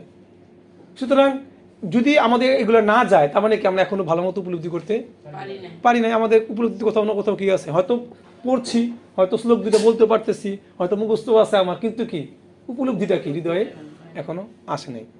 তো শাস্ত্র পড়ার উদ্দেশ্য হচ্ছে কিন্তু মানে এগুলাই আমাদের পজিটিভলি ভাবা, এটা কিন্তু খুব গুরুত্বপূর্ণ। আর দেখবেন মানে এটা কিন্তু আমি আমার উপলব্ধি থেকে বলতেছি যে আমরা যেহেতু থাকি বাংলাদেশে, একটা মুসলিম কান্ট্রি, আশেপাশে কিন্তু আমার এই সময়টুকু বাদে কিন্তু বাইরের সময় কিন্তু ম্যাক্সিমামই কি সারাউন্ডিং কি থাকে, অনেক মুসলিম লোকজন কিন্তু আমাদের সাথে মিশতে হয়। কিন্তু আমরা যদি তাদের সবসময় যদি নেতিবাচক ভাব রাখি, দেখবেন মিশতেও আপনার কী হবে? আপনি যদি সবসময় নেতিবাচক ধারণা রাখেন তাদের প্রতি, তাহলে মিশতেও কী হবে আপনার? আপনি কিন্তু ওইভাবে মিশতে পারবেন, আপনার আচরণও কী হবে? ভুলভাল আচরণ আপনার মধ্যে কিন্তু তৈরি হবে, কিন্তু 100% হবেই। আপনি যদি অল টাইম নেতিবাচক ধারণা রাখেন, আপনার মধ্যে কি আসবে? ভুলভাল ধারণা কিন্তু আসবে। সঠিক যে ধারণাটা, যে এটা মানে একটা কর্মের পরিণতি, আপনাকে মানে তার মানে এই না যে আমরা সতর্ক থাকবো না, সতর্ক তো অবশ্যই থাকতে হবে 100%, 100% আমাকে পূর্ণ সতর্ক থাকতে হবে, কিন্তু নেতিবাচক ভাবটাও মানে কী করতে হবে? এর জন্যই কী দরকার? সাধুসঙ্গ, ভগবত সঙ্গ করতে হবে, যেটা আপনি সঠিক ভাব সঠিকভাবে কী করতে পারেন? রাখতে পারেন। এই অ্যাকচুয়ালি আমরা কোথায় নিরাপদ? আমরা কি কোনো জায়গায় নিরাপদ? এই জগতে কোথাও আমরা কি নাই, নিরাপদ নাই। প্রভুপাদ যখন আপনার যখন বিদেশে প্রচার করতে গেলেন, যখন প্রথম উনি আশার আলো পেলেন, ডেভিড নামের একটা ছেলের সাথে যখন থাকতেন, তাকে তিনি প্রথম কী মানে কী ভাবলেন? তাকে তিনি শিষ্য করবেন। তো হঠাৎ করে একদিন সেই ছেলে কি মাদকাসক্ত হয়ে প্রভুপাদকে কী করলো? আক্রমণ করার মতো অবস্থা। প্রভুপাদ ভয় পেয়ে কি সব কিছু ত্যাগ করে দিয়ে তিনি মাত্র প্রভুপাদ সব মানে একটা আশা আলো পেয়েছেন যে তিনি এখন প্রচার করা শুরু করবেন। ওই মুহূর্তে সবচেয়ে বড় একটা কি উনি ভয় পেয়ে গেলেন। ভয় পেয়ে কি ওই রুম ছেড়ে, যে রুমটা বহু কষ্ট রুমটা জয় করেছিলেন ওই বাউরি অঞ্চলে, সেখান থেকে চলে আসা রাস্তায় এসে নিয়ে কী ভাবলেন? রাস্তায় খুব গুরুত্বপূর্ণ বিষয়টা, আমার খুব এত ভালো লাগছে বিষয়টা। রাস্তায় আসলে আসে আস্তে আস্তে একটা বড় কাছে নিচে আসছেন, আয়সা তার হাতে কই যাবে এখন রাত্রেবেলা, কারোর কাছে যাওয়ার জায়গা নাই। তো চিন্তা করছেন যে কী করবে এখন? তখন ভাবতেছে যে আমি যদি ভগবানের পাদপদ্মে না থাকি, পুরো পৃথিবীতে কোথাও আমার থাকার জায়গা নাই। আর যদি ভগবানের চরণে থাকি, তাহলে তো যে কোনো জায়গায় আমার জন্য কি মানে মানে মানে অভয় আশ্রম, তাহলে আমার তো কোনো চিন্তা নাই। মানে এই যে বিষয়টা আপনারা একটু দেখেন, মানে বাস্তব চিত্রপট দেখেন, আপনারা নিশ্চয়ই মানে খবর দেখেছেন যে RG করের ঘটনা দেখছেন না ভারতবর্ষ পশ্চিমবঙ্গে? একটা হিন্দু মেয়ে, ডাক্তার মেয়ে, মানে মমিতা দাস না অভয় কি যে অভয় মেয়েটার নাম, ঠিক আছে? আচ্ছা, ও তো ডাক্তার ছিল, হিন্দু রাষ্ট্র ছিল, হিন্দু রাষ্ট্র না হোক অন্তত ওইখানে তো হিন্দুতে দাপট বেশি, তাই না? স্বাভাবিক অর্থে হিন্দু রাষ্ট্র, যে পরিবেশ ভালো ছিল, সব কিছু ছিল। ওর মৃত্যু কি কোনো সাধারণ মৃত্যু? ও এর থেকে খারাপ মৃত্যু হতে পারে? এর থেকে কোনো খারাপভাবে কারো মৃত্যু হতে পারে? তাহলে ওটা তো ভারতবর্ষে ঘটছে। যদি যাই বঙ্গে কপাল যাবে কি? সুতরাং যেখানেই যাই, যদি দুঃখ থাকে, আপনি কোনোভাবে সেটাকে কি আটকাতে মূল প্রত্যেকটা দুঃখের মূল বিষয় কি? মানে মূল বিষয়টা কি? ভয় দূর হবে না, আপনি দুঃখ সবসময় কি হবে? প্রাপ্ত হবেন, মানে যে কোনো কিছু দেখে। কারো রোগের ভয়, কারো অর্থের ভয়, কারো সুখ শান্তির ভয়। ভয় কি? ভয়ের বিভিন্ন রূপই হচ্ছে কি এক একটা রূপ। এগুলো সমস্ত কিছু ভয়ের রূপ। এই আজকের যে এটাও এক ধরনের ভয়। সুতরাং আমাদের উচিত কি শাস্ত্র থেকে এই ভয়কে কি করা? যদি ভয়কে দূর করতে পারি সঠিক, হ্যাঁ, সেবার জন্য যেখানে যা প্রয়োজন সেটা আমরা যাবো, করবো, কিন্তু ভয় থাকলে কোনো কাজে কি সঠিকভাবে করতে। এজন্য আমাদের শাস্ত্র থেকে উচিত এই ভয় দূর করার জন্য কি করা? মেডিটেট করা। এটা খুব গুরুত্বপূর্ণ বিষয়। ওকে, তো এখানে বলছে সূর্যদেব প্রতিদিন আয়ু হরণ করতেছে, বাট সেটাতেও কি আমাদের মায়া কি হচ্ছে? দূর হচ্ছে। তো পজিটিভ যে থিঙ্কিং, এটা মানে ভক্তি জীবন ছাড়া, বৈষ্ণব ফিলোসফি ছাড়া সর্বোচ্চ পজিটিভিটি কোথাও কি সম্ভব না, অসম্ভব ব্যাপার, কোনোভাবে সম্ভব না। পরবর্তী বললেন, আমি এখন লোকের, স্বর্গলোকের এবং মনুষ্য লোকের আদিবাসীদের আয়ুষ্কাল সম্বন্ধে অবগত হয়েছি। এখন আপনি দয়া করে সেই সমস্ত জ্ঞানী ও শ্রেষ্ঠ জীবদের আয়ু সম্বন্ধে বলুন, যারা কল্পের সীমার অতীত। বুঝতে পারছেন বিদ্যুতের প্রশ্নটা বুঝতে পারছেন? মানে আমরা মানে এতক্ষণ ছিল কল্পের মধ্যে, এখন কি কল্পের বাইরেও কি আয়ু সম্পর্কে। এক কল্প মানে কতটুকু আমার মনে আছে? এক কল্প হিসাবটা, হ্যাঁ এক কল্প মানে ব্রহ্মার কি এক ব্রহ্মার 12 ঘন্টা মানে একদিন আর কি, ঠিক আছে ওকে। তো এখানে একটু তাৎপর্যটা পড়ুন কি। ব্রহ্মার দিনান্তে যে আংশিক প্রলয় হয় তা সমস্ত গ্রহলোককে প্রভাবিত করে না। সনক, ভৃগু আদি মহর্ষিরা যেসব গ্রহে রয়েছেন সেইগুলি কল্পান্তের প্রলয়ের দ্বারা প্রভাবিত হয় না।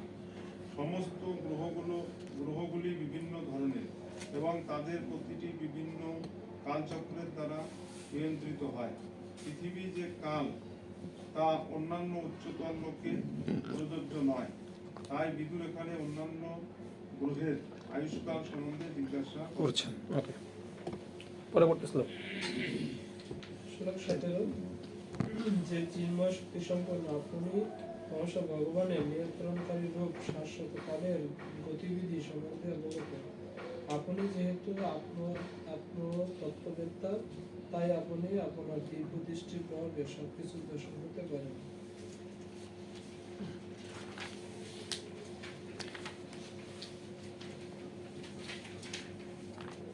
পরবর্তী শ্লোক। বললেন, হে বিদু, 4 যুগকে বলা হয় সত্য, ত্রেতা, দাপর এবং কলিযুগ। এই 4 যুগের সমন্বয়ে যে সময় তা দেবতাদের 12,000 বছর। 4 যুগ তো আমরা জানি, সত্য, ত্রেতা কি, দাপর। কলিযুগের মানে আয়ু কতটুকু কলিযুগের? 4,32,000 বছর। এর দ্বিগুণ হচ্ছে কোন মানে কোন যুগ? দাপর যুগ, 8,64,000। আবার যদি আপনি কলিযুগ যোগ করেন তাহলে কি হবে? ত্রেতা হবে 12,96,000। আরেকটা কলিযুগ যোগ করলে কি হবে? 17,28,000। ঠিক আছে, এটা হচ্ছে সত্য যুগের। 4টা মিলে 42 লক্ষ কত বছর জানি হয়, সেটা হচ্ছে কি একটা দিব্য চতুর্যুগ আর কি। তো এই যে 33,000 20,000 বছর, এটা বলা হচ্ছে এখানে যে এগুলো আছে। আর এখানে এটা দেবতাদের ক্ষেত্রে বলা হচ্ছে, দেবতাদের মানে এই 4 যুগের সমন্বয় যে সময়টাকে বলা হচ্ছে কি, দেবতাদের কত বছর? 12,000 বছর দেবতাদের। এটা মানে তুলনা করা হচ্ছে, ভাগবত আমাদের দেখাচ্ছে এটা, এই আর কি। পরবর্তী শ্লোক। হ্যাঁ, 6 মাস ওদের একদিন, আমাদের কি 6 মাসের তো আগে পড়ছি আমরা। ওদের একদিন, 6 মাস এক রাত্রি কি আমাদের 6 মাস। এটা উত্তরায়ণ আর কি দক্ষিণায়ন আমরা বলি। উত্তরায়ণ হচ্ছে কি দিন, আর দক্ষিণায়ন কি রাত। দিনে মরলে স্বর্গলোক খোলা, রাতে মরলে কি নরক খোলা। এটা মানে গতিবিধি আছে না আমাদের গীতাতে তো আছে এটা। হ্যাঁ, উত্তরায়ণকে বলা হয় মানে কার দিন? দেবতাদের দিন। ওই দিন তাদের স্বর্গলোক খোলা থাকে, দিন দিয়ে কার্যক্রম খোলা থাকে, আর রাত্রেবেলা বন্ধ থাকে, এটাই আর কি বলা হচ্ছে। এখানে লেখা আছে, যেটা বললাম একটু লেখা, তারপর লেখা আছে সত্যযুগের স্থিতিকাল। এখন দেবতাদের হিসাবে কি পরবর্তী শ্লোকটা বলা হচ্ছে, ওদের 12 বছর হিসাব করে কিভাবে হয়েছে একটু পড়েন একটু। 19 নাম্বার। স্থিতিকাল দেবতাদের 4,800 বছরের সমান। ত্রেতা যুগের স্থিতিকাল দেবতাদের 3,600 বছরের সমান। দাপর যুগের স্থিতিকাল দেবতাদের 2,400 বছরের সমান এবং কলি যুগের স্থিতিকাল দেবতাদের 1200 বছরের সমান।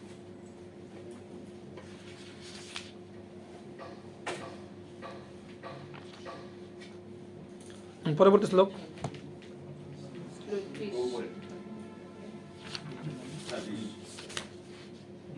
প্রতিটি যুগের প্রথম এবং শেষ সন্ধিক্ষণ, যা পূর্বের উল্লেখ অনুসারে কেবলমাত্র কয়েক শত বৎসর আগে অভিজ্ঞ জ্যোতিষীরা যুগ সন্ধ্যা বলে থাকেন। এই সন্ধিক্ষণে সমস্ত প্রকার ধর্মের অনুষ্ঠান সম্পন্ন হয়। মানে যুগ সন্ধ্যা, একটা যুগের একটা যুগের কি হবে শুরু, তাকে বলে যুগ সন্ধ্যা, সেখানে ধর্মের অনুষ্ঠান সম্পন্ন হয় বলা হচ্ছে। পরবর্তী শ্লোক। সত্যযুগে মানুষ যথাযথ রীতি অনুসারে পূর্ণরূপে ধর্মের আচরণ করত, কিন্তু অন্য যুগে অধর্মের বৃদ্ধির ফলে এক পাত করে ধর্মের হ্রাস পেতে থাকে। আমরা তো এটা আমরা আগেও জানি যে সত্যযুগের ধর্মের পাশ হলো কয়টা? 4টা। কি কি? সত্য, দয়া, তপ, শৌচ, 4টা ছিল। তো প্রতি যুগে একটা করে কি হবে? ধর্মের পা কি হবে? নষ্ট হবে। তো সেটাই বলা হচ্ছে এখানে যে সত্য যুগে ওই পরীক্ষিত মহারাজ মানে গাভী দ্বারা 4 পায়ের উপর, তো ধর্মটাও কি এরকম? ধর্মের যদি গাভী যদি ধর্মের স্বরূপ হয় তাহলে সেখানে কি 4টা পা দরকার, সত্য, দয়া, তপ, শৌচ। হ্যাঁ, ধর্ম এছাড়া কি ধর্ম হওয়াই সম্ভব না। আপনি দেখেন মানে মানে মানে এগুলো কিন্তু কোনো মানে হিন্দু ধর্মের জন্য না, এটা কি এটা সাধারণ তত্ত্ব, কিন্তু এই বিষয়গুলো কিন্তু সাধারণ তত্ত্ব, এগুলো কিন্তু কোনো মানে নির্দিষ্ট কোনো ইজমের উপর না, কিন্তু এটা কি সাধারণ তত্ত্ব। যেখানে এগুলো নাই সেটা কি ধর্মই না আসলে। যেখানে সত্য, দয়া, তপ থাকবে না, যে কোনো একটা মিসিং হবে, সেখানে কি পূর্ণরূপে ধর্ম কি সেখানে পালিত হচ্ছে না, এটাই বাস্তবতা। মানে এগুলো কিন্তু অ্যাকচুয়ালি এই যে সূত্রগুলো কিন্তু শুধুমাত্র হিন্দু ধর্মের জন্য না, আমি আবার বলতেছি এটা কি একটা সাধারণ থিওরি। হ্যাঁ, যে এই থিওরিটা যেখানে খাটবে না সেখানে কি অধর্ম হচ্ছে, এটাই মানে বিবেচনা করা হবে। তো আমরা দেখতে পাই বিভিন্ন ক্ষেত্রে যে এটা বৈষ্ণব ফিলোসফি ছাড়া কোথাও কি পুরোপুরিভাবে কি কোনো জায়গায় সম্পূর্ণরূপে কি 100% খাটে না। এবং শৌচতা কিন্তু 2 রকমের, একটা মানে বাহ্যিক আর একটা কি আভ্যন্তরিক, এবং বাহ্যিক শৌচতা কিন্তু অত্যন্ত কি গুরুত্বপূর্ণ।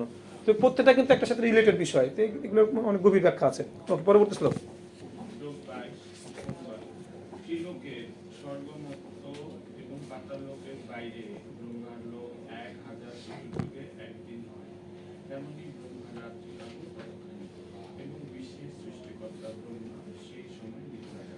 একটু পড়েন তো তাৎপর্যটা।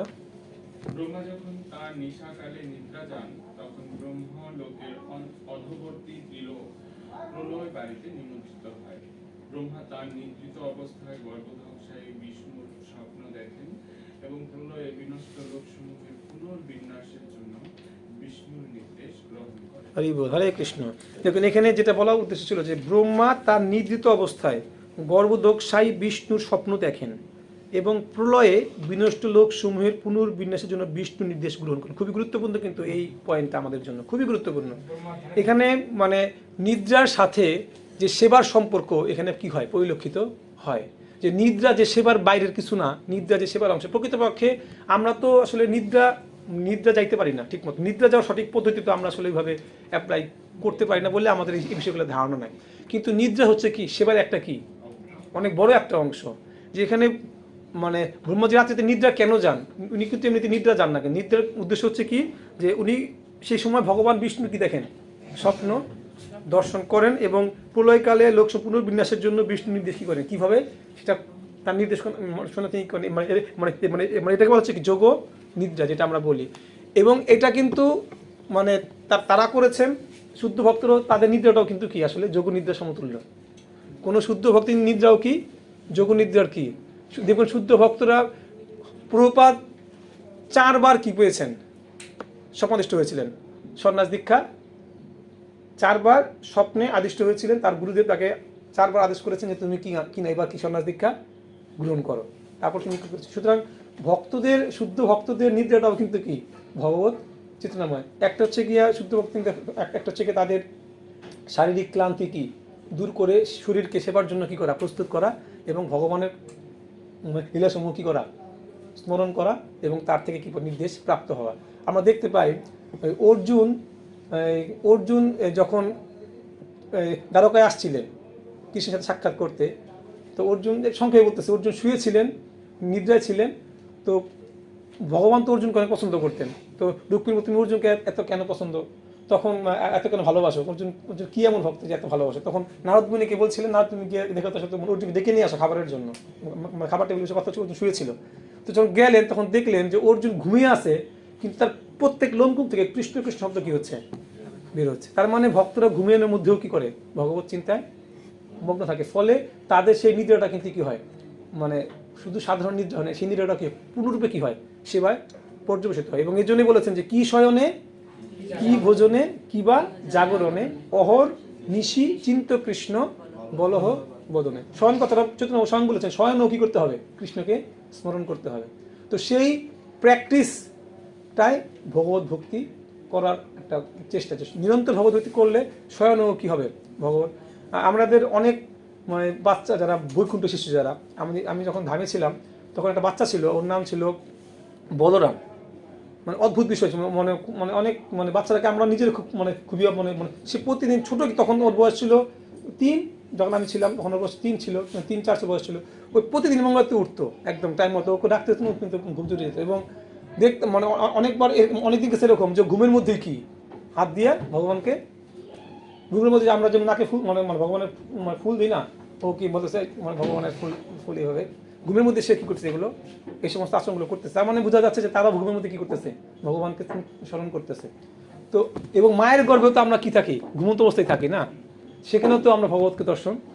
তো ঘুম কিন্তু একটা নিদ্রা কিন্তু একটা ভগবত সঙ্গের একটা বড় কি মাধ্যম, যদি এটাকে আমরা সঠিকভাবে ব্যবহার করতে পারি। হ্যাঁ, যোগ নিদ্রা, যেটাকে বলা যোগ নিদ্রা, সেটা বলা হচ্ছে এখানে যে মানে ব্রহ্মা তার নিদ্রিত অবস্থায়ও কি ভগবত বিষ্ণুর স্বপ্ন দেখেন এবং প্রলয় বিনষ্ট লোক সমূহে পূর্ণবেশের জন্য বিষ্ণু নির্দেশ কি করেন, পূরণ করতেন।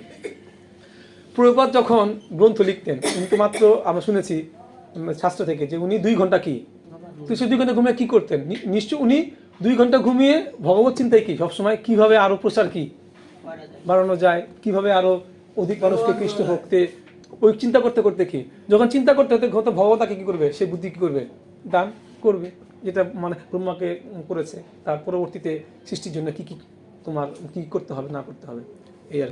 তো যাই হোক, এটা আমাদের শিক্ষা যেন আমরা আমাদের জীবনকে ওইভাবে পরিচালনা করতে পারি। পরবর্তী শ্লোক।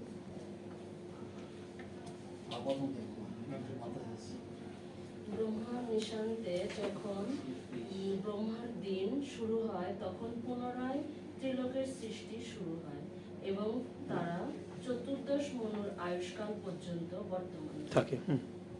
14 মনু তো একটা একটা কল্প তো 14 মনি, ঠিক আছে, একদিন 14 কল্প। ত্রিলোকের কথা বললো কেন, 14 ভুবন না? 14 ভুবনকে মানে ত্রিলোক বলা যায়, মানে পৃথিবীর উপরের এক ভাগ, নিচে এক ভাগ, গোলক। হ্যাঁ, মাঝখানে পৃথিবী, গোলকের উপরের ভাগকে নিচের ভাগ।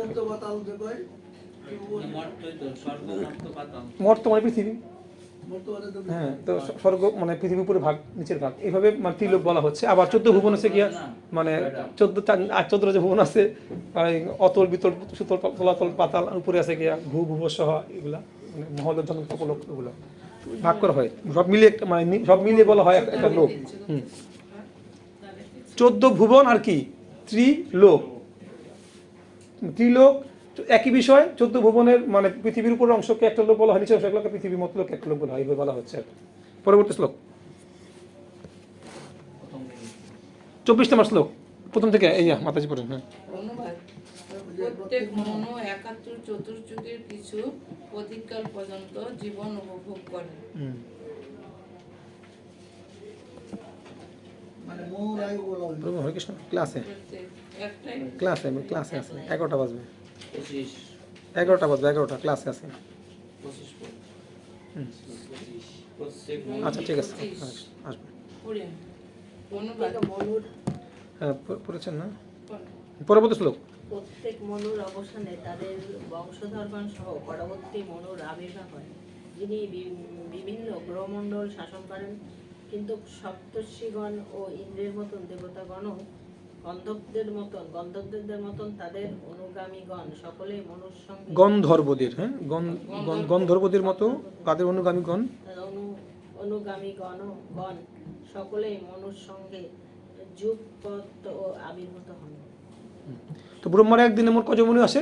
14 জন মনু আসে, সেটা আমরা জানি। ওকে, এবং এক একটা মানে মনু শাসনকাল 11, 71 চতুর্যুগ।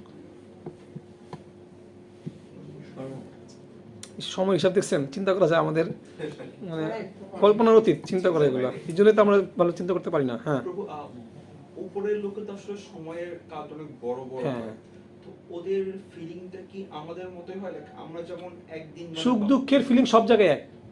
আচ্ছা, কিন্তু সময় ফিলিংটা মানে ওরা কি সময় ফিল করছে নাকি আমাদের মতই সেম ডে মানে একদিনে যেরকম সময় ফিল করছে?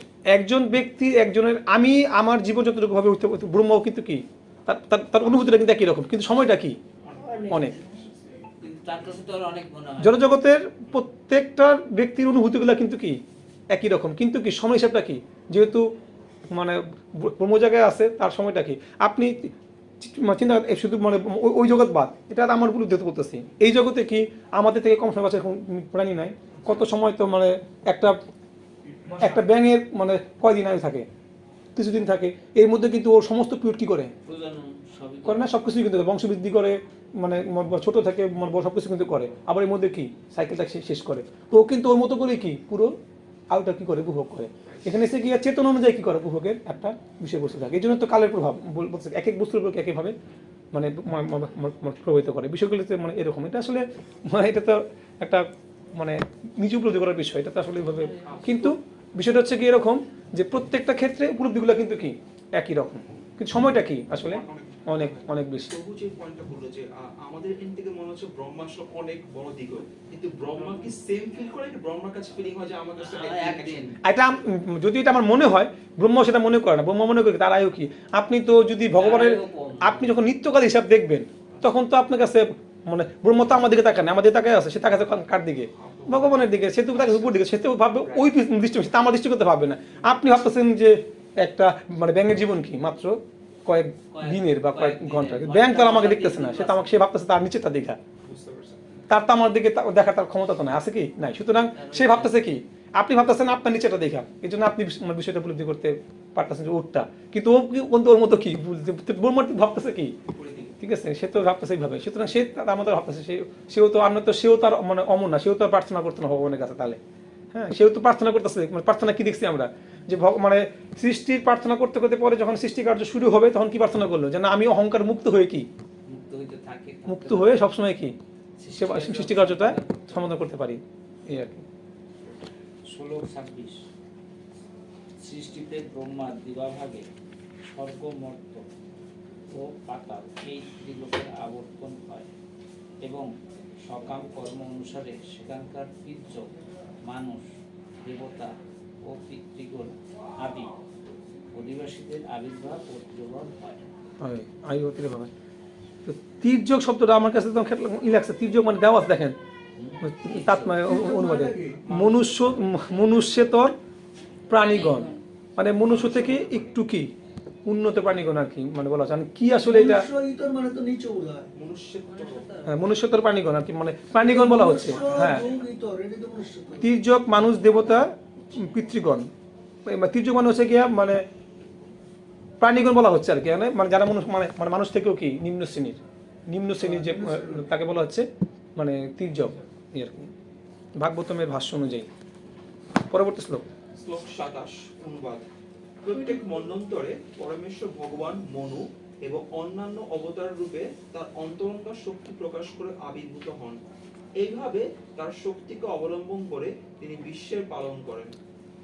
দেখুন একটা বিষয়, মানে যে আমরা যে কালে হিসাবটা মানে কালের কথা বলতেছি, আমরা তো শাস্ত্র থেকে দেখতে পাই যে পরবর্তীকালে কলিযুগে মানুষের আয়ু কতটুকু হবে, 20 থেকে 25 বছর মানুষের কলিযুগে শেষে মানুষের আয়ু হবে সামনের দিকে। তো 20 থেকে 25 বছর মধ্যে সে কিন্তু সবকিছু কিন্তু কি তার পুরো সাইকেল কি সে কি করবে, সে ছোট থেকে বড় হবে, সে বংশ বৃদ্ধি করবে, সে আবার কি মৃত্যুবরণ কিন্তু সাইকেল কিন্তু সে কমপ্লিট অ্যাডজাস্ট। সুতরাং সেখানে কিন্তু অ্যাডজাস্ট ঠিকই কিন্তু কি হবে। মানে সুতরাং সত্য যুগ হোক আর মানে এই জন্যই বলছে আয়ু কিন্তু এখানে সূর্যদেবের যে আমরা শ্লোকটা পড়লাম সেখানে কি লেখা ছিল, সূর্যদেব কিন্তু প্রত্যেকে কি করতেছে, আয়ু হরণ করতেছে। শুধুমাত্র কাদের করতেছে না, আয়ুর হরতি বই পুংসাম উদ্যম যত্ন তৎসাপে যখন নিতে উৎপষ্ট বার্তা, যারা ভগবানের পাদপদ্মে যুক্ত মনসেবা করতেছেন তাদের মাত্র কি একমাত্র আয়ু হরণ, কারণ তারা জানে তারা কি এই দেহ শেষ হয়ে তারা চিন্ময় দেহ কি করবে প্রাপ্ত হবে। সুতরাং তাদের মৃত্যু তারা এটা উপলব্ধি করতে পারে। তো এই জন্য বলা হচ্ছে যে আয়ু মানে সূর্যদেব যে আয়ু হরণ করতে সবার ক্ষেত্রেই সেটা কি সমান, কিন্তু যে যার যার মতো করে কি কাজটা উপলব্ধি করবে আর কি।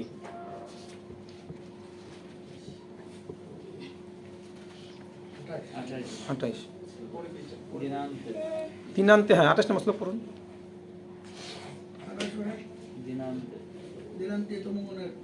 হ্যাঁ দিনান্তে তমগুণের পুত্র আশের অধীনে অংশের অধীনে বিশ্বের শক্তিশালী অভিব্যক্তি ও রাত্রি অন্ধকারে লীন হয়ে যায়। শাশ্বত কালের প্রভাবে অসংখ্য জীব তখন প্রলয়ে বিলীন হয়ে যায়। প্রলয় বিলীন হতে থাকে এবং তখন নীরব হয়ে যায়। ওকে, পরবর্তী শ্লোক একই ব্যাখ্যা। ব্রহ্মার যখন রাত্রি শুরু হয় তখন লোকত্রয় অদৃশ্য হয়ে যায় এবং ঠিক সাধারণ রাত্রির মতো তখন চন্দ্র ও সূর্য নিষ্ক্রিয় হয়ে যায়। তাৎপর্যটা পড়ে এখানে এখানে বোঝা যাচ্ছে যে সূর্য এবং চন্দ্রের প্রভাব ত্রিলোক থেকে অন্তর্হিত হয়ে যায়, কিন্তু সূর্য এবং চন্দ্র অন্তর্হিত হয় না। ত্রিলোকের মধ্যে ব্রহ্মাণ্ডের অবশিষ্ট অংশে তারা প্রকাশিত থাকে। উভয়প্রাপ্ত অংশ সূর্যরশ্মি এবং চন্দ্র কিরণ থেকে বঞ্চিত হয়ে থাকে, তা সম্পূর্ণরূপে অন্ধকারাচ্ছন্ন ও জলমগ্ন হয়ে থাকে এবং বিশ্লেষণ করা হয়েছে যে সেখানে অবিশ্রান্তভাবে বায়ু প্রবাহিত হয়। পরবর্তী শ্লোক। সংকর্ষণের মুখ মিশ্রিত অগ্নির ফলে এই প্রলয় হয় এবং তখন মহালোকের অধিবাসী দীর্ঘ আদি ঋষিগণ ত্রিলোক দগ্ধকারী প্রজ্বলিত অগ্নির তাপে পীড়িত হয়ে জনলোকে গমন করেন। পরবর্তী শ্লোক।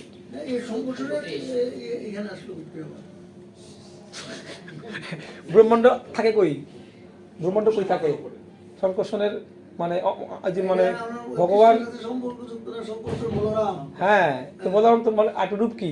অনন্ত শেষ নাগ না? অনন্ত শেষ, অনন্ত শেষ মানে অনন্ত মাথা যারা আছে তাকে বলা হয় কি অনন্ত শেষ। প্রত্যেক মাথায় কে আছে একটা করে, মানে এই যে ব্রহ্মাণ্ড উৎপন্ন সেটা থাকে কোথায়?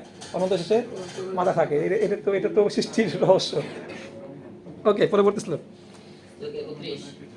প্রলয়ের শুরুতে সমস্ত সমুদ্র গঠিত হয় এবং প্রচন্ড বায়ুবেগে তরঙ্গ সমূহ উদ্বেলিত হয়ে ত্রিভুবনকে পরিপ্লাবিত করে।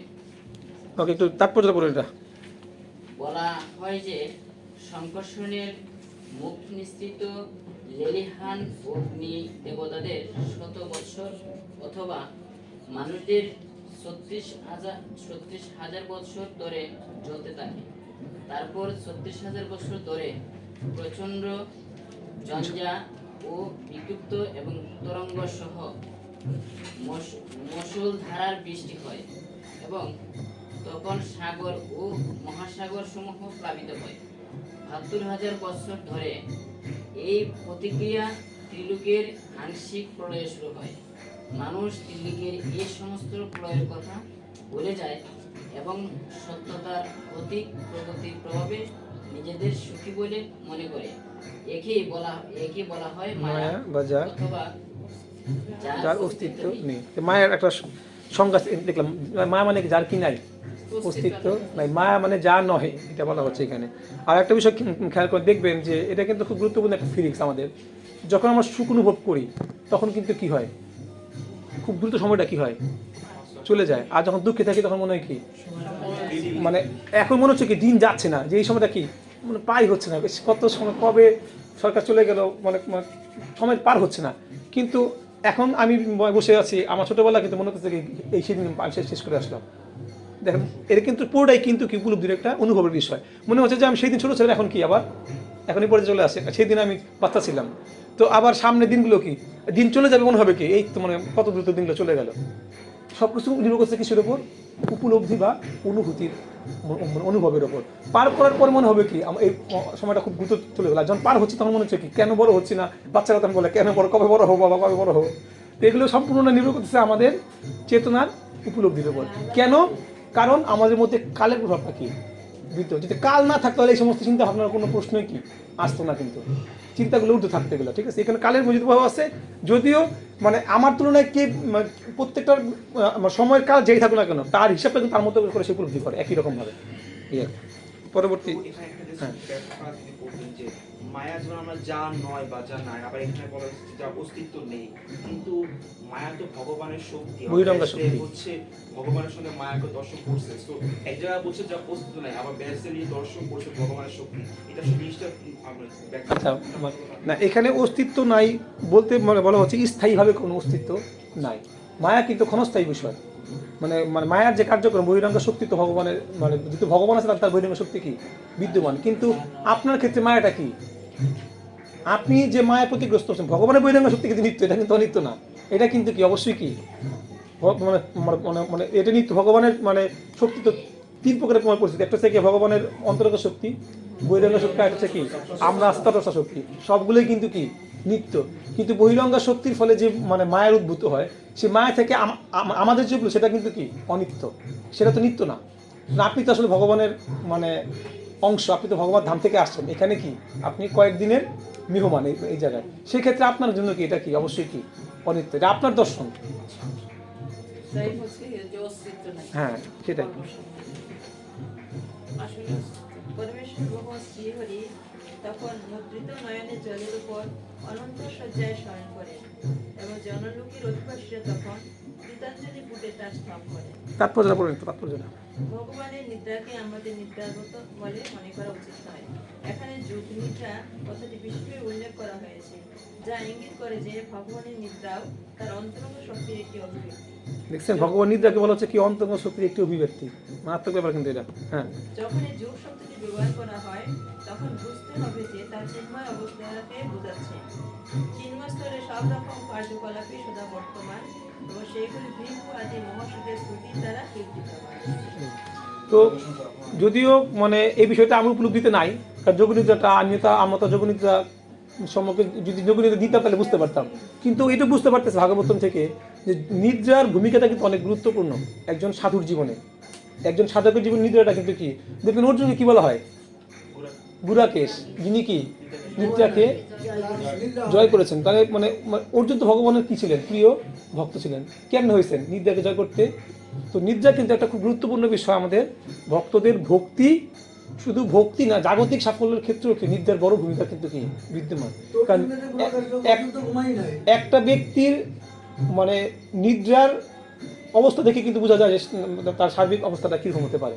কারণ নিদ্রা যদি তার সঠিকভাবে না হয় তাহলে সাতটা সব কিছুই কি এলোমেলো থাকবে কিন্তু। সুতরাং নিদ্রাটা কিন্তু খুব গুরুত্বপূর্ণ, যে নিদ্রাটা নিয়ে আমরা কি এই জন্য মানে কোনো জায়গায় মানে শুনছিলাম যে মঙ্গল আরতিতে আপনি কখন ঘুম থেকে উঠবেন সেই বিষয়ে না ভেবে ভাবা উচিত আমি কয়টা বাজে ঘুমাতে যাবেন। যে কেউ কোনো ভক্ত যদি বা কোনো ব্যক্তি যদি চিন্তা করে যে না আমার ঘুমটা টাইমলি মানে চলে যাওয়াটা আমার এটা বেশি চ্যালেঞ্জ ঘুম থেকে ওঠার থেকে। কারণ আপনি যদি টাইমলি ঘুমাতে যান আপনি অবশ্যই কি এক সময় উঠতে পারবেন। আপনার ঘুম থেকে উঠানোর জন্য চিন্তা করতে হবে না, আপনি যতই ঘুম থেকে টাইমলি ওঠেন যদি টাইমলি না ঘুমান একদিন কি আপনি শরীর আপনার সাই দেবে না 100%। আপনি যতই 4টা বাজে ঘুম থেকে ওঠেন বা 3টা বাজে ঘুম থেকে, যদি আপনি টাইমলি না ঘুমোতে যান এক সময় শরীর কি আপনার সায় করে আপনি রোগাগ্রস্ত হবে, আপনি রোগ ব্যাধিতে আক্রান্ত 100%। এই জন্য টাইমলি ঘুমোতে যাওয়াটা কি অত্যন্ত গুরুত্বপূর্ণ। টাইমলি মানে ওটা থেকে আপনি টাইমলি ঘুমাতে গেলে অটোমেটিক্যালি আপনি উঠতে পারবেন, এই বিষয়ে কোনো সন্দেহ নাই। কিন্তু সমস্যা হচ্ছে কি আমাদের ভক্তদের টাইমলি ঘুমোতে যাওয়াটা কি একটা ভক্তদের বলতে আমি কিন্তু আমি আমারটা বলতেছি, আমার ক্ষেত্রে যে ঘুমাতে যাওয়াটা কি একটা খুব চ্যালেঞ্জ আমাদের ক্ষেত্রে যারা আমরা গৃহস্থ আছি, টাইমলি ঘুমাতে যাওয়াটাও কি একটা অত্যন্ত বড় চ্যালেঞ্জ। এবং এবং এবং আমরা আরও দেখি সবার ক্ষেত্রে না, আমি আমার ক্ষেত্রে বলতেছি কারণ যেহেতু আমি আমার পরিবারটা জানি যে মানে মন্দিরে কিন্তু 9টা 2টা 8টা রাতের খাবারের টাইম, তাই না? আমরা মন্দিরে যারা প্রসাদ পাই এর বাইরে কি আমরা প্রসাদ পাইতে সাধারণত পাই, ভক্তরা কিন্তু একটা টাইম মেনে খায়। এটা কিন্তু অত্যন্ত গুরুত্বপূর্ণ আমাদের প্রত্যেকের ক্ষেত্রে, কিন্তু গৃহস্থদের ক্ষেত্রে বিশেষ করে দেখছি আমাদের টাইম টেবিলে কোনো হিসাব থাকে না। সকাল 9টার খাবার খাইতেছে 11টায়, দুপুরে 2টা খাবার খাই 5টা বাজে, খাইতে খাবারও খাই 10টা 11টায়। হয় এখন হচ্ছে তো, আমাদের তো হচ্ছে, আমার তো হয়, আমাদের পরিবার তো হয়। এখন দেখতেছি যে টাইম কোনোভাবে কি তো দেখবেন ভক্তদের এটা একটা বড় চ্যালেঞ্জ।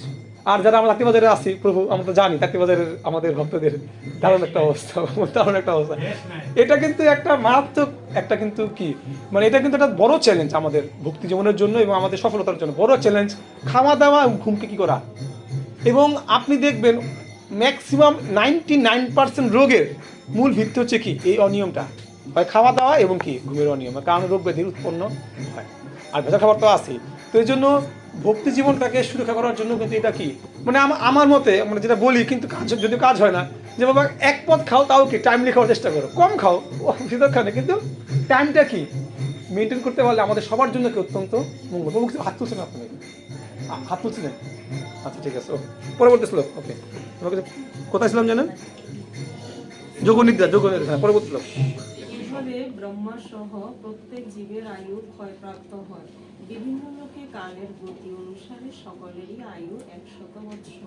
বিভিন্ন লোকের কালের গতি সকলের আয়ু কি মানে সে কিন্তু ফিল করবে কি আমার আয়ু কত, ভাগবত 100 দেবতাদের কত, ব্রহ্মার কত, কিন্তু ফিলিংসটা কিন্তু কি ওই 100 বছরে সবারই কিন্তু ফিলিংসটা কি, কিন্তু আমার তুলনায় তার কি অনেক বেশি, ব্রহ্মার কি মানে সর্বোচ্চ, কিন্তু ফিলিংসটা কি ব্রহ্মার ক্ষেত্রে কি, এই জন্যই বলতেছে প্রত্যেকের আয়ু তার কালের সময় কি সে 100 বছরে কি বাঁচবে।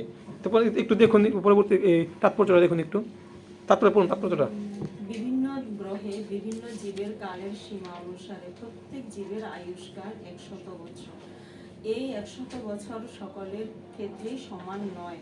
সবচাইতে দীর্ঘ 100 বছর আয়ু হচ্ছে ব্রহ্মার, কিন্তু যদিও ব্রহ্মার আয়ু অত্যন্ত দীর্ঘ, কালক্রমে তা ক্ষয় হয়ে যায়।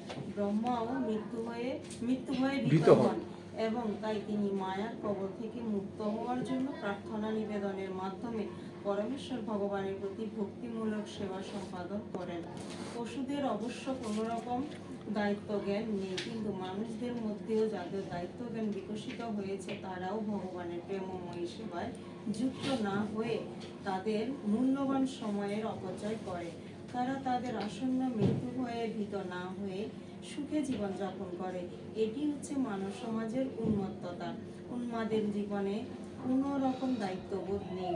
তেমনি যে মানুষ তার মৃত্যুর পূর্বে দায়িত্ব জ্ঞানের বিকাশ না করে তার অবস্থা ঠিক একজন পাগলের মতো, যে ভবিষ্যৎ সম্বন্ধে কোনো রকম বিবেচনা না করেই জড়জাগতিক জীবন মহা সুখে ভোগ করতে চায়। এই বিশ্বে সবচাইতে দীর্ঘ আয়ু বিশিষ্ট ব্রহ্মার মতো দীর্ঘ আয়ু লাভ করলেও পরবর্তী জীবনের জন্য নিজেকে প্রস্তুত করার ব্যাপারে দীর্ঘ দায়িত্বশীল হওয়া প্রতিটি মানুষের খুবই খুবই দারুণ বিষয় একটা দেখেন, এখানে লাইন আছে যে মানুষ তার মৃত্যুর পূর্বে দায়িত্ব জ্ঞানের বিকাশ না করে তার অবস্থা ঠিক পাগলের মতো, যে ভবিষ্যৎ সম্পর্কে কোনো রকম বিবেচনা না করেই বিষয়টা কিন্তু খুব গুরুত্বপূর্ণ। দেখুন একটু, এটা কিন্তু মানে ভক্তদের তো এই জন্য বলা হচ্ছে সর্বক্ষণ কী করে ভগবানের সেবায় যুক্ত থাকা, কিন্তু নর্মালি বিচার করুন আমরা কিন্তু আসলে মৃত্যু নিয়ে মানে বিবেচনা করি না, কিন্তু আমি যে মরবো এটা কিন্তু আমি টোটালি কি ভুলে যাই। ছোট্ট একটা এক্সাম্পল, মানে বাস্তব কথা বলে আমাকে এক ব্রহ্মচারী বলছিল কোনো একটা প্রেক্ষিতে, তো সেই ব্রহ্মচারীর বোনের হাজবেন্ড দিয়ে রেখেছে, মানে ওই দিয়ে রেখেছে মানে 1 বছর 1.5 বছর বিয়ে হয়েছে, হাজবেন্ড মানে দিয়ে রেখেছে। তো দিয়ে রাখার পর নানান রকম সমস্যা তৈরি হয়েছে, মানে হাজবেন্ডের কোথায় কি ছিল, মানে এই জীবন বীমা, ব্যাংকে অ্যাকাউন্ট, নানান বিষয় নিয়ে কি খুবই মানে একটা বিরক্তিকর অবস্থা হয়েছে, কোনো কিছু মানে হদিশ নাই। তো তখন সে ভক্ত আমাকে বলতেছিল খুব গুরুত্ব শিক্ষা, যে প্রভু আমরা যতই বলি মুখে মুখে যে আমরা মানে এই মৃত্যুকে আমরা মানে মৃত্যুর কথা আমরা চিন্তা করি, কিন্তু প্রকৃতপক্ষে আমরা কিন্তু মৃত্যুর কথা ভাবি না বলে কোনো কিছু কি ঠিক করে রাখি না। আচ্ছা, মানে যে ব্যক্তি মারা গেছে সে ঠিক করে রাখে না, যে মারা গেছে তার বয়সটা কিন্তু কম ছিল না, অনেক বয়স্ক ছিল, কিন্তু সে ঠিক করে না কেন, সে ভাবছে কি নিশ্চয়ই আমি আরো কিছুদিন বাঁচবো। দেখুন আমাদের কিন্তু বিচার করুন তো, আমাদেরও কিন্তু অনেক কিছু কিন্তু গুছানো, সমস্ত কিছু আমাদের গুছানো আছে নাই, কিন্তু দেখবেন তো কেন নাই, কারণ আমরাও কিন্তু আসলেই ভাবি না যে আমরা এই মুহূর্তেও কি মরতে পারি। তার মানে আমাদের কিন্তু মৃত্যু ভয়টা কিন্তু আমাদের নাই। তো এখানে বলতেছে যে এইটা না ভাবাটাই কি একটা কি পাগলামি। দেখেন কি বলছে এখানে, যে মৃত্যুর পূর্বে দায়িত্ব জ্ঞানের বিকাশ না করে মৃত্যুবরণ করাটা এক ধরনের কি, তার মানে আপনি মৃত্যু নিয়ে সচেতন না। আমরা কেউ কিন্তু এই কাজটা যদি এটা বাহ্যিক বিষয়, মৃত্যু নিয়ে সচেতন হওয়ার অর্থ হয়েছে কি আপনি পূর্ণরূপে কি করবেন, ভক্তিতে যুক্ত হবেন। তার মানে আপনি এই মুহূর্তে কি করবেন, আপনি মৃত্যুর পূর্বে কি চান, ভগবানকে স্মরণ করতে চান, অন্তকালে চম্মাবে স্মরণ কলে বরং আমরা চাই মৃত্যুর সময় ভগবানকে স্মরণ করতে করতে ওটা ত্যাগ করার জন্য। কিন্তু মৃত্যু যেই মুহূর্তে আসতে পারে সেটা যদি ভাবতাম তাহলে এই মুহূর্তে আমার কোনো মুহূর্তে আমার ভক্তি থেকে দূরে থাকার কথা, আমার তো কোনো মুহূর্তে ভক্তি থেকে দূরে থাকার কথা নয়, যদি আমি বিচারই করি যে আমি এই মুহূর্তে কি মৃত্যুবরণ করতে পারি, কিন্তু বিচারটা করতে পারি না বিধায় কি আমরা ভক্তি ছাড়াও কিন্তু অন্য কিছুতে যুক্ত থাকতে হয়ে যায়, কারণ আমরা বিচার করতে পারি না। এটাই বলতেছে এখানে যে বুদ্ধিমান ব্যক্তিরা সবসময় কি চিন্তা করে যে মৃত্যু কি, ভক্তরা ভাবে কি যে কোনো সময় কি আসতে পারে, আমার মৃত্যুটা আসতে পারে। আমি এই জন্য আমার সবসময় ভগবান শরণাগত হওয়া উচিত। স্মরণ করি না যে কোনো মুহূর্তে আমরা কেউ ভক্ত না, না কেউ ভক্ত না তা নয়। এই জন্য তো একটা পাঠে শুনছিলাম যে আমরা যে 24 ঘন্টা ব্যয় করি, 24 ঘন্টার আমরা কত ঘন্টা ভক্ত, মানে পাঠে বলতেছিলাম উনি যে আমরা 24 ঘন্টার মধ্যে কত ঘন্টা ভক্ত। দেখবেন মানে সে তার কথা বলতেছে যে 24 ঘন্টার মধ্যে কিন্তু আমরা 24 ঘন্টা কি ভক্তিতে যুক্ত, কিন্তু থাকা উচিত 24 ঘন্টায়, তাই না? তো বিষয়টা হচ্ছে এটাই, কারণ দেখা যাচ্ছে যে মানে 24 ঘন্টার মধ্যে হয়তো কেউ যখন ভক্ত সঙ্গ করে বা ভক্তি জীবন করে, 24 ঘন্টার মধ্যে ভক্তি মানে কি আসলে ভগবানের সেবা কি থাকা, যুক্ত থাকা, সেটা শারীরিকভাবে হোক অথবা কি মানসিকভাবে হোক। তো আপনাকে অ্যাটলিস্ট তো মনে মনে তো ভগবানকে সবসময় স্মরণ করতে, যে কোনোভাবে করার প্র্যাকটিসটা তো করতে, আপনি সবসময় হয়তো অ্যাকচুয়ালি মানে সমস্ত সেবাই ভগবানের জন্য সম্ভব যদি আপনি মানে সেভাবে তৈরি করতে। আপনার চাকরি বাকরি সংসার যদি মানে ভগবতময়, সবই তো ভগবানের সেবা যদি আপনি হিসাব করেন। কিন্তু আদৌ কি দেখা যাচ্ছে যে এর মধ্যেও কিন্তু দেখবেন যে কিছু কিছু ভক্ত করতেছে আপনাদের যারা, কিন্তু অনেকেই কিন্তু দেখবেন যে আমার মতো যারা আছে তারা কিন্তু সবসময় ভক্তি করতে, ভক্তির বাইরেও কিন্তু কি আমরা মানে নিজের ইন্দ্রিয়ের জন্য অনেক কিছু করতেছি। সেটাই বলা হচ্ছে এখানে যে মৃত্যু যদি আমি মনেই করি আমার এই মুহূর্তে মৃত্যু হবে, দেন আমার তো ভক্তি ছাড়া আর কোনো কাজই নাই হিসেবে। এটাই তো আমার মানে সর্বশ্রেষ্ঠ কাজ যদি আমি মনে করতে পারি যে সবসময় আমার মৃত্যুর সামনে হবে। কিন্তু আমরা যে ভুলে যাই, তো তিনি বলতেছিলেন আমাকে সেই বিষয়ে যে প্রভু সব ঠিকঠাক করে রাখেন, বুঝেন নাই, সব কিছু ঠিকঠাক করে রাখেন যাতে কোনো ঝামেলা। বাস্তব সত্য কিন্তু এটা আমরাও কিন্তু আমি আপনাদেরকে বিষয়টা তিনি বলছে আমাকে ভালো লাগছে বিষয়টা যে না বাস্তব সত্য, যদি আমরা এটা চিন্তা করি না, মনে করি ঠিক আছে কালকে করবো না, পরশু করবো না, সময় আছে আরো, ভাবি বিধায় তো আমরা করি না। কিন্তু গুরুত্বপূর্ণ কাজগুলো কি সবসময় কি গুছিয়ে রাখাটাই কি বুদ্ধিমানের কাজ। আর ভক্তি তো আছে সবার ঊর্ধ্বে, সেটা তো পরের বিষয়। জীবন মানেই সমস্যা, সে থাকবেই, এটা তো। কিন্তু আপনার না বিষয়টা দেখুন, বিষয়টা সে কি বিষয়টা হচ্ছে যে আপনার দায়িত্ব তো আপনি পূর্ণ করলেন, এটা বলা। পরবর্তী যা হবে সেটা তো পরের বিষয়। কিন্তু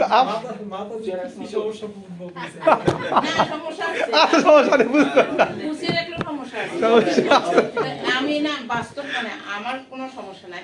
আমি দেখতেছি যে যারা গুছিয়ে রাখে, যেমন বাবা মৃত্যুর আগে দুই ছেলেরে ভাগ করে দিয়েছে। আমি কিন্তু সম্পত্তির কথা বলতেছি না, আমি এটা ব্যাখ্যা দিলাম। ছেলেরে ভাগ করে দিয়েছে, মা বর্তমান আছে না আমাদের পরিচিত। আমি ডেমকার এই সমস্ত চিন্তা করি না। কিন্তু হলো মা যে আছে মারে কিছু দিয়ে যায় না, এখন মাটা হলো ভাগের সম্পত্তি হয়ে যায়, বুঝছেন? ওই ছেলে 15 দিনের একদিনে 1 কাপ চা দেয় না আমারে, বুঝছেন? আর ওর জন্য চা বানানো না। তাহলে যে ব্যক্তি দেহ রাখছে ও তো চালে ভুল করছে, ওটা হচ্ছে সম্পত্তি মাকে দিয়ে যাওয়া, তাহলে ভাগ পাইতো, বুঝছেন? এটাই তো বলবো যে আর এই যে আমাদের এখানে ভক্ত মাতাজি প্রভু মাতাজি একটা মারা গেল কত মানে ধরেন এর আগে প্রায় 6 মাস হয়েছে, খুব ভালো দিনে মারা গেছে। তার হলো কোনো 3 ছেলে কেউ ভক্ত না। তারপরে উনি হলো ভক্ত, কিন্তু হলো খাওয়া দাওয়া নিয়ে সবসময় তার সাথে সমস্যা। এই জন্য তার ছোট ছেলে হলো মন্দিরের কাছে একটা রুম ভাড়া করে দিচ্ছে। সেই মাতাজি সবসময় আমাদের এই ইস্কন মন্দিরে প্রসাদ পাইতো আর সারাক্ষণ এখানে থাকতো। তারপরে ছোট ছেলেই তারে মানে টাকা দিয়ে ঘর ভাড়া করেছে, 22,000 টাকা দিয়ে একটা বাসা করে দিচ্ছে। পরে হলো ওই মাতাজি কাছে বড় ছেলে কিসের জন্য সেই ঘর থেকে বাইরে, বড় ছেলে কইছে যে তোমার টাকা পয়সা আমি সব উঠাই দেবো। ওনার হাজবেন্ড হলো চাকরি করে, বুঝছে? দাদা তুমি আমার এর মধ্যে সই করে দাও, আমি তোমার মাসে মাসে টাকা নাই দেবো। কিন্তু কি লেখছে সে পড়তে জানে না, বুঝছে? পড়তে জানে না, এখন সব বড় ছেলে নিয়ে গেছে। এটা তো আসলে জগৎটাই তো এরকম, জগৎটাই তো ডেঞ্জারাস জগৎ। ওকে, আমরা পরবর্তী শ্লোকে চলে যাই, আমাদের সময় আসলে কম। খুব কষ্ট হয়েছে, স্বাভাবিক। এটা আমাদের মানে সবচেয়ে দুঃখের বিষয় কি জানেন, মাতাজি কথা শুনে ধরি আমরা দেখি এখন আমাদের ভক্তদের ক্ষেত্রেও অনেক বিবাহ বিচ্ছেদ, অনেক রকম সমস্যা কি আমরা দেখতে পাই। কিন্তু এটা কিন্তু বাস্তব সত্য, এগুলো লুকানোর কিছু নাই, আমি দেখতে পাচ্ছি। তো ভক্তদের ঘরে ঘরে কি আমরা দেখতে পাই এরকম মানে স্বামী স্ত্রী সমস্যা, কোনোভাবে উনিবনা হয় না, সংসার মানে একসাথে থাকতে পারে না, চলতেছেই। তার মূল বিষয়টা কি, আমরা যদি শুদ্ধ ভক্তির সংজ্ঞায় দেখি, শুদ্ধ ভক্তি সকল প্রকার ক্লেশ অগ্নি। প্রথম বৈশিষ্ট্য কি ভক্তি বুঝতেন না? প্রথম বৈশিষ্ট্য কি ছিল? ক্লেশ, সকল প্রকার ক্লেশ কি করে দূর করতে পারে। সুতরাং যদি শুদ্ধ ভক্তি না করি সংসারে, সেখানে তো সমস্যা 100% হবে। শুনেন, ভক্তদের ক্ষেত্রে কিন্তু বাস্তবতা এটা কিন্তু আমরা দেখতে পাই যে মায়া আক্রমণ করে কাকে বেশি? ভক্তকে। স্বাভাবিক না? আমরা শাস্ত্রে বলছি না যে যখন কেউ ভক্তি করে তখন মায়া দেবী তাকে কি পরীক্ষা করার জন্য? এটা তো চরম সত্য কথা। আপনি তো ভক্তি করতে আসছেন, শুধু মায়া তো আপনাকে আসবে। তো মায়া আসলে আপনি কি দিয়ে দূর করবেন? ঝাড়ু দিয়া কি দিয়ে করবেন? আপনার ও অস্ত্রটা কি? ভক্তি। তখন ভক্তি বাড়াতে মায়া আসবে, আপনি ভক্তি বাড়াবেন, মায়া আসবে ভক্তি বাড়াবেন, তাহলে কি হবে? তাহলে আপনি ভক্তি বাড়বে। তো দেখা যায় মায়া আসার পর যদি আমি আরো দুর্বল হয়ে যায়, তাহলে কি আক্রান্ত হবেই। বিষয়টা হচ্ছে এরকম। আর কেন? কারণ ভক্তদের মানে সব পরিবারে কম বেশি থাকে, কিন্তু ভক্তদের কিন্তু অনেক রকম এরকম আমরা দেখতে পাই। ভক্তদের মধ্যে কি সেপারেশন আমরা দেখতে পাচ্ছি আশেপাশে। আসলে এটা খুব দুঃখজনক, রাখতে পারে না। আছে এরকম। আসলে এই বিষয়গুলো অনেক জটিল, সাংসারিক বিষয়টা জটিল। 34 শ্লোক পড়ে যান তাড়াতাড়ি, শেষ করতে হবে চ্যাপ্টারটা আজকে। আমি শেষ করতে পারবো না চ্যাপ্টার।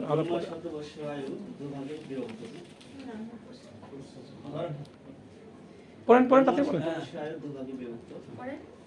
তার আয়ু প্রথম অর্ধভাগ ইতিমধ্যেই গত হয়েছে, দ্বিতীয় অর্ধভাগ এবং চলছে।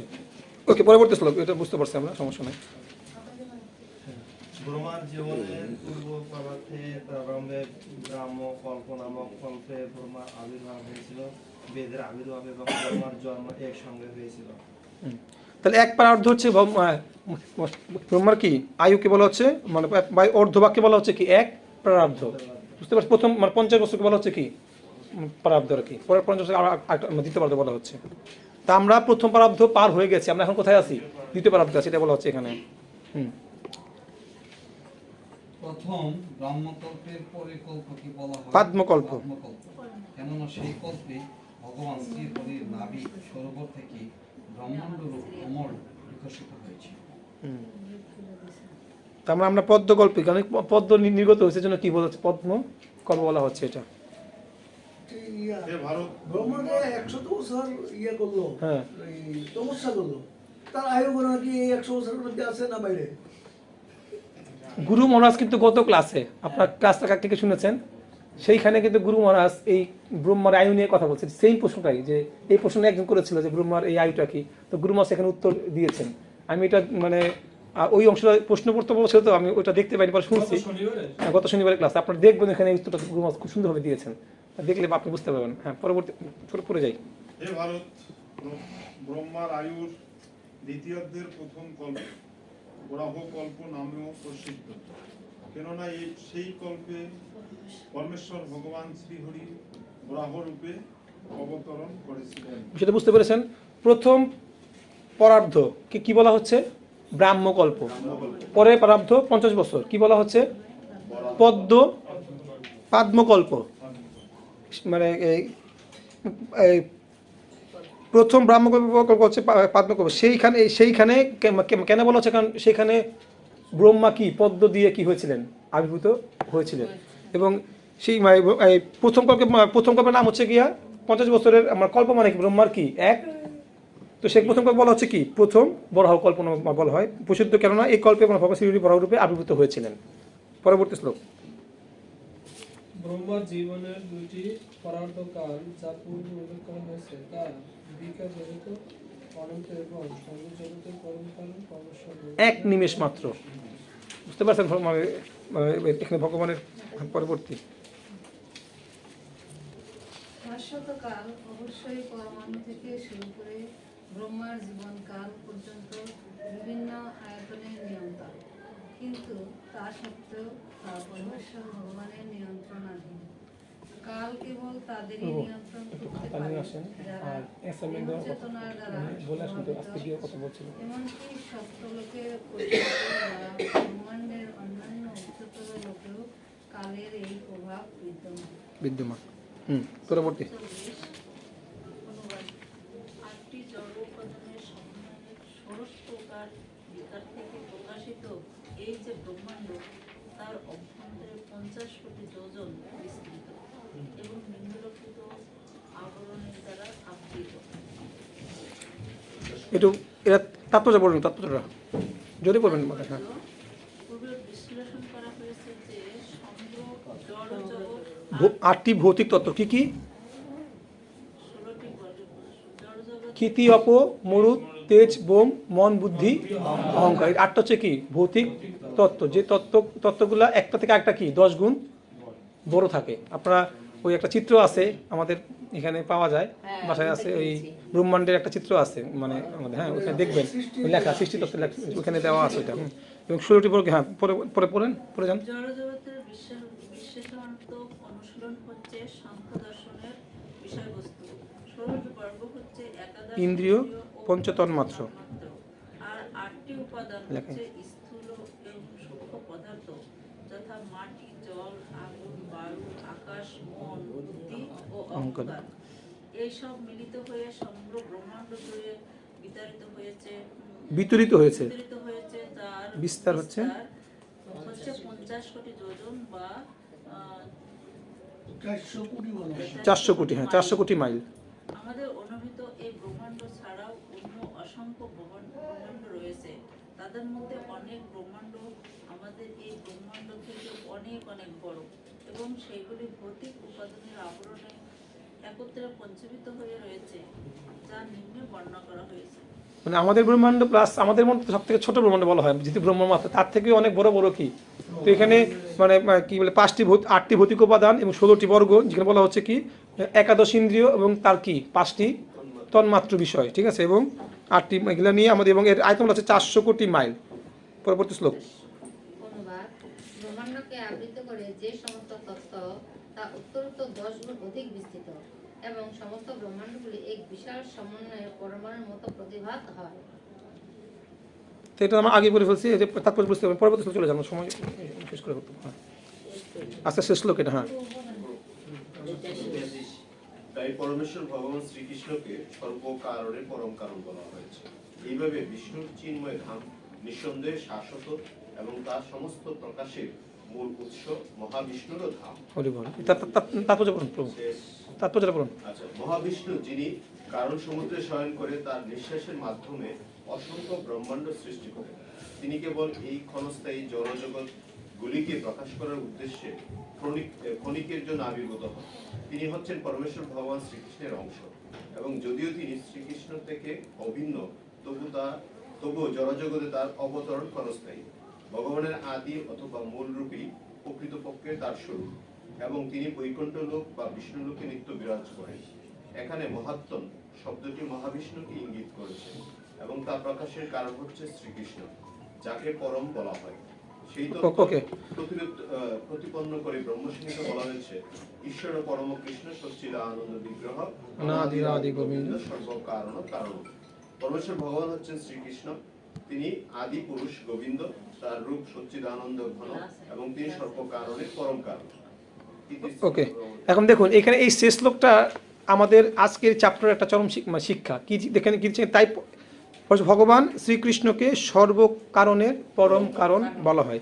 এতক্ষণ কিন্তু মানে মানে এই জগতের ক্ষুদ্র বস্তু থেকে নিয়ে বৃহৎ বস্তু পর্যন্ত সমস্ত কিছু কাল কি করা হয়েছে, বর্ণনা করা হয়েছে। মানে সবাই কিন্তু কালের, অর্থাৎ এখানে কেন প্রয়োজন ছিল এই অধ্যায়টা, কারণ যদি আমরা তো হয়তো আমাদের হয়তো ওই জ্ঞান নাই, কিন্তু যারা জ্ঞানী তারা কিন্তু সব কিছু কি বিচার করতে চায় কি দ্বারা, জ্ঞানের দ্বারা, তাই না? বিচার হবে কিসের দ্বারা, মানে বলা হচ্ছে আস্তে আস্তে যে আমরা যখন ভক্তির কোনো বিষয়ে যদি বিচার করতে যাই, যদি আমরা কোনো দ্বন্দ্বে পড়ি, কোনো যদি আমাদের মধ্যে কোনো দ্বন্দ্ব থাকে, তাহলে আমরা মাঝখানে কাকে রাখবো? এই ভাগবতমকে রাখবো, ভাগবতমকে কি বিচার করবো আমরা। হ্যাঁ, মানে ভক্তি। তো এখানে বলা হচ্ছে যে বিচার করে দেখা গেল যে কালের কার মধ্যে নাই, ভগবানের মধ্যে নাই। এটা বলছে সেখানে যে, কারণ এইভাবে কৃষ্ণ সর্বকারণে পরম কারণ বলা হয়েছে। এখানে প্রত্যেকটা পিপিলিকা থেকে ব্রহ্মা পর্যন্ত সবার কি কালের অধীনে ঘুরছে, এবং কালটাও কি সেটাও কি স্পষ্টভাবে একদম নির্দিষ্ট করে ব্যাখ্যা করছে যে ওর এতটুকু কাল, ও এতটুকু বাঁচবে, সমস্ত কিছু ডিটেলস বর্ণনা এখানে ব্যক্ত করেছে। এবং শেষে দেখা গেল কি যে মানে সাধুদের কথা থেকে যে ভগবান হচ্ছে সর্বকারণের কি পরম কারণ, যার মধ্যে কালের কোনো প্রভাব কি বিদ্যমান থাকবে না। তো এই চ্যাপ্টারটা আমরা এখানে শেষ করব, আজকে এখানে শেষ। মানে পরবর্তী অধ্যায়ের 12 অধ্যায় এটা আমরা শেষ করে আমরা এরপরে পরীক্ষার ডেট দেওয়া হবে, এবং আপনাদের অ্যাসাইনমেন্টও কি অ্যাসাইনমেন্ট নিচে প্রিন্ট করতেছে না, দেরি হবে। ওকে, অ্যাসাইনমেন্ট দেওয়া হবে। আপনারা আগামী ক্লাসে অবশ্যই এই চ্যাপ্টারের যে আজকে যেগুলো বললাম, একটু ক্ষণের যে বিষয়গুলো আছে, আপনারা ক্ষণের বিষয়গুলো একটু দেখবেন। হ্যাঁ, আর এই চ্যাপ্টারটার যে সারমর্ম, এটা কঠিন না, একদম সহজ কিছু। মানে এখানে কালের বর্ণনা দেওয়া হচ্ছে, কালের বিষয়তে খুব অল্প কিছু, কিন্তু ওই আপনারা ক্ষণের যে চারটা ওইটা কি একটু মানে মনে রাখলে ভালো হবে। ঠিক আছে, হরে কৃষ্ণ। তো আমরা একটু এই নামকরণ করি সবাই। ওই যে আমরা যে মানে সময়ের হিসাবটা দিয়ে গেছি, যে 1 লব 2 মিনিট, তার আগের হিসাবগুলো আছে না, ওইগুলো একটু দেখবেন, চিত্রটা দেখবেন। ঠিক আছে, আর এমনিতে এই চ্যাপ্টারটা আসলে যে উত্তরায়ণ আর দক্ষিণায়ন সময়টা কখন, মানে এখন কোনটা চলতেছে? এখন কোনটা চলতেছে একটা সময় আছে, ভুলে গেছি এটা। এখন চাতুর্মাস কি, এটা কি উত্তরায়ণ না দক্ষিণায়ন? উত্তরায়ণ শুরু না, সময়টা ভুলে গেছে আসলে। হ্যাঁ, না মানে এই আমরা দেখতে পাই শাস্ত্র থেকে যে উত্তরায়ণকালে মৃত্যুবরণ করলে কি আমাদের জন্য মঙ্গল। হ্যাঁ, উত্তরায়ণকালে, কিন্তু অ্যাকচুয়ালি মৃত্যুর তো কোনো সময় নাই। আমরা তো ওই যোগী না যে নিজেদের মৃত্যু নিজেরা নিয়ন্ত্রণ করে নিজেরা মৃত্যুবরণ করতে পারে। যোগীরা কিন্তু মৃত্যু মানে তাদের সময় মতো কি করতে পারতেন, এটা থেকে যোগ সাধনার জন্য গুরুত্বপূর্ণ যে আপনি কোন কালে দেহ রাখবেন। দক্ষিণকাল আমি দেহ রাখবো না, আমি আত্মাকে কি আমার মানে প্রাণ বায়ুর দ্বারা আটকে রাখবো। 5 প্রকার 10 প্রকার বায়ু আছে, সম্ভব। হ্যাঁ হ্যাঁ, কিন্তু এটা তো সম্ভব না আমাদের পক্ষে। এই জন্য ভগবানের সূত্র তারও দিচ্ছে, এটা তো বলছে, কিন্তু ভগবানের সূত্র আরও দিচ্ছে, অন্তকালে চমামি স্মরণ, যে কোনো সময় মরো না কেন আমাকে স্মরণ করে মরবা, তুমি কি আমার মতো ভাব প্রাপ্ত হবা। সুতরাং ভক্তদের ক্ষেত্রে আরও কি দেখুন, ভক্তিযোগটা সব থেকে সহজ, সব থেকে কি সরল, মানে এটা আমাদের জন্য যে কত সৌভাগ্য। ভক্তিযোগ সব থেকে সহজ এবং সরল বিষয় হচ্ছে ভক্তিযোগ, যে তুমি ভক্তি করো, এত হিসাব তোমার করতে হবে না। এই যে এত তত্ত্ব আছে, অনেকেই বুঝবে তত্ত্বগুলো, আজকে যেগুলো বললাম, কয়জন বুঝবে, কয়জন বুঝতে পারবে, সবার তোমাকে বোঝা সম্ভব না। কিন্তু উপলব্ধিটা এখানে এটা বোঝাটা জরুরি না, মানে মূল বিষয়টা কি, ভগবানের উপলব্ধিটা বিষয়। যার উপলব্ধি আছে সে কি অটোমেটিক্যালি এগুলো তার কাছে কোনো বিষয় না, কিন্তু না থাকলে সমস্যা। হ্যাঁ, কেউ যদি সারা জীবন ভক্তি জীবন পালন করলো, কিন্তু মৃত্যুর সময় দেখা গেল মৃত্যুর আগে সে সেন্সলেস। মত্ত স্মৃতি জ্ঞানম অপহনম চ, অর্থাৎ ভগবান কি করে, স্মৃতি দান করে। এবং এটা শাস্ত্রে মানে ভক্তি ভগবান মরাটের পাঠে শুনছিলাম, শ্লোকটা মনে নাই আমার, ওখানে ভগবান গ্যারান্টি দিচ্ছে যে যারা ভগবানের সাহায্যে ভক্তি করবে, যদি ভক্তি করে তাহলে ভগবান তাকে মৃত্যুর সময় সহযোগিতা করবে স্মৃতিতে ভগবানকে নিয়ে স্মরণ করানোর জন্য মারা যেতে পারে। ঠিক আছে, তো ভগবান এটা দিয়েছে আমাদের শাস্ত্রে, ঠিক আমার খেয়াল নাই কোন শাস্ত্রে, ভগবান বলেছে স্পষ্টভাবে। মৃত্যুকালে 3 নম্বরটা দিল না, 1 নম্বর না দিয়া। দেখুন, আপনি কি সবসময় কি বইলে চলে, আপনি কোন সময় কি শ্রবণ, তো আপনার স্মরণ মানে কি, স্মরণের মধ্যে শ্রবণও আছে, আবার কি আছে, কীর্তনও আছে। স্মরণের মধ্যে দুইটা কিন্তু নিহিত আছে, বুঝতে পারছেন কথাটা। সুতরাং এই জন্যই বলা হচ্ছে স্মরণ করতে পারলে তো আপনি কি করতে পারবেন, আপনি করতে পারবেন। ঠিক আছে, দুইটাই আসবে আপনার। তো আপনি স্মরণ তো আপনার সাথে সবসময় আছে, মনের সাথে স্মরণ, মানে মনের সাথে কি স্মরণ কি সংযুক্ত না? তো আপনি যা শ্রবণ করুন তাই তো আপনার স্মরণে আসবে।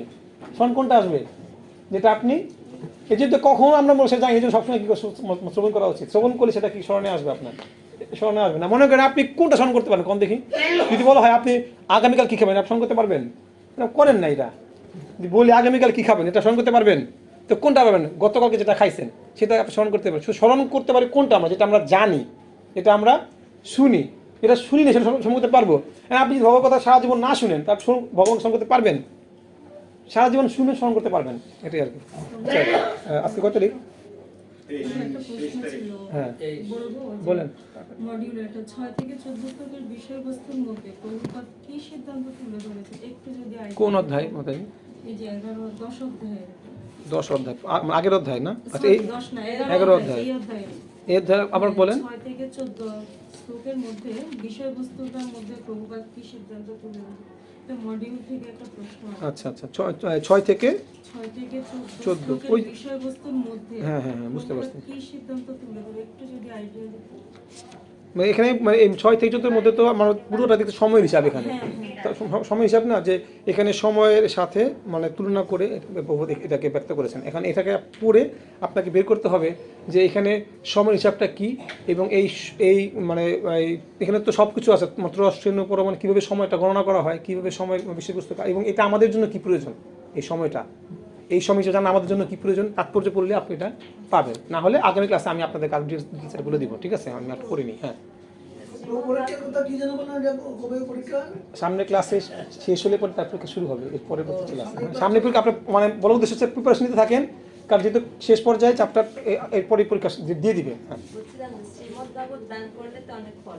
হ্যাঁ, এখন কোনো মৃত ব্যক্তির উদ্দেশ্যে যদি কোনো বৈষ্ণবকে দান করা হয়, তাহলে সেই মৃত ব্যক্তির কি করলাম? আচ্ছা, মৃত ব্যক্তি মানে কি বলেন দেখি, সে কি আছে না নাই? আছে তো, মৃত ব্যক্তি মানে তো দেহ শেষ, কিন্তু সে তো আছে। তা আপনি দান করেন কাকে, মৃত দেহটাকে নাকি আত্মাটাকে?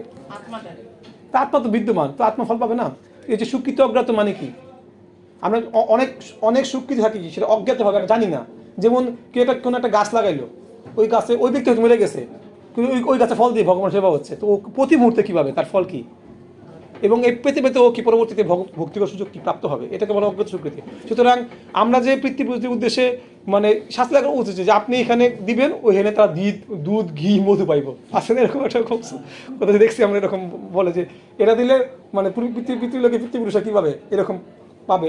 তো অবশ্যই ভাগবত দান করে তার ফল কি, সে পরবর্তী সেই আত্মা যে দেহে থাকবে সেই দেহ সেখানে সে সুযোগ পাবে কোনো না কোনো ভক্তি করার।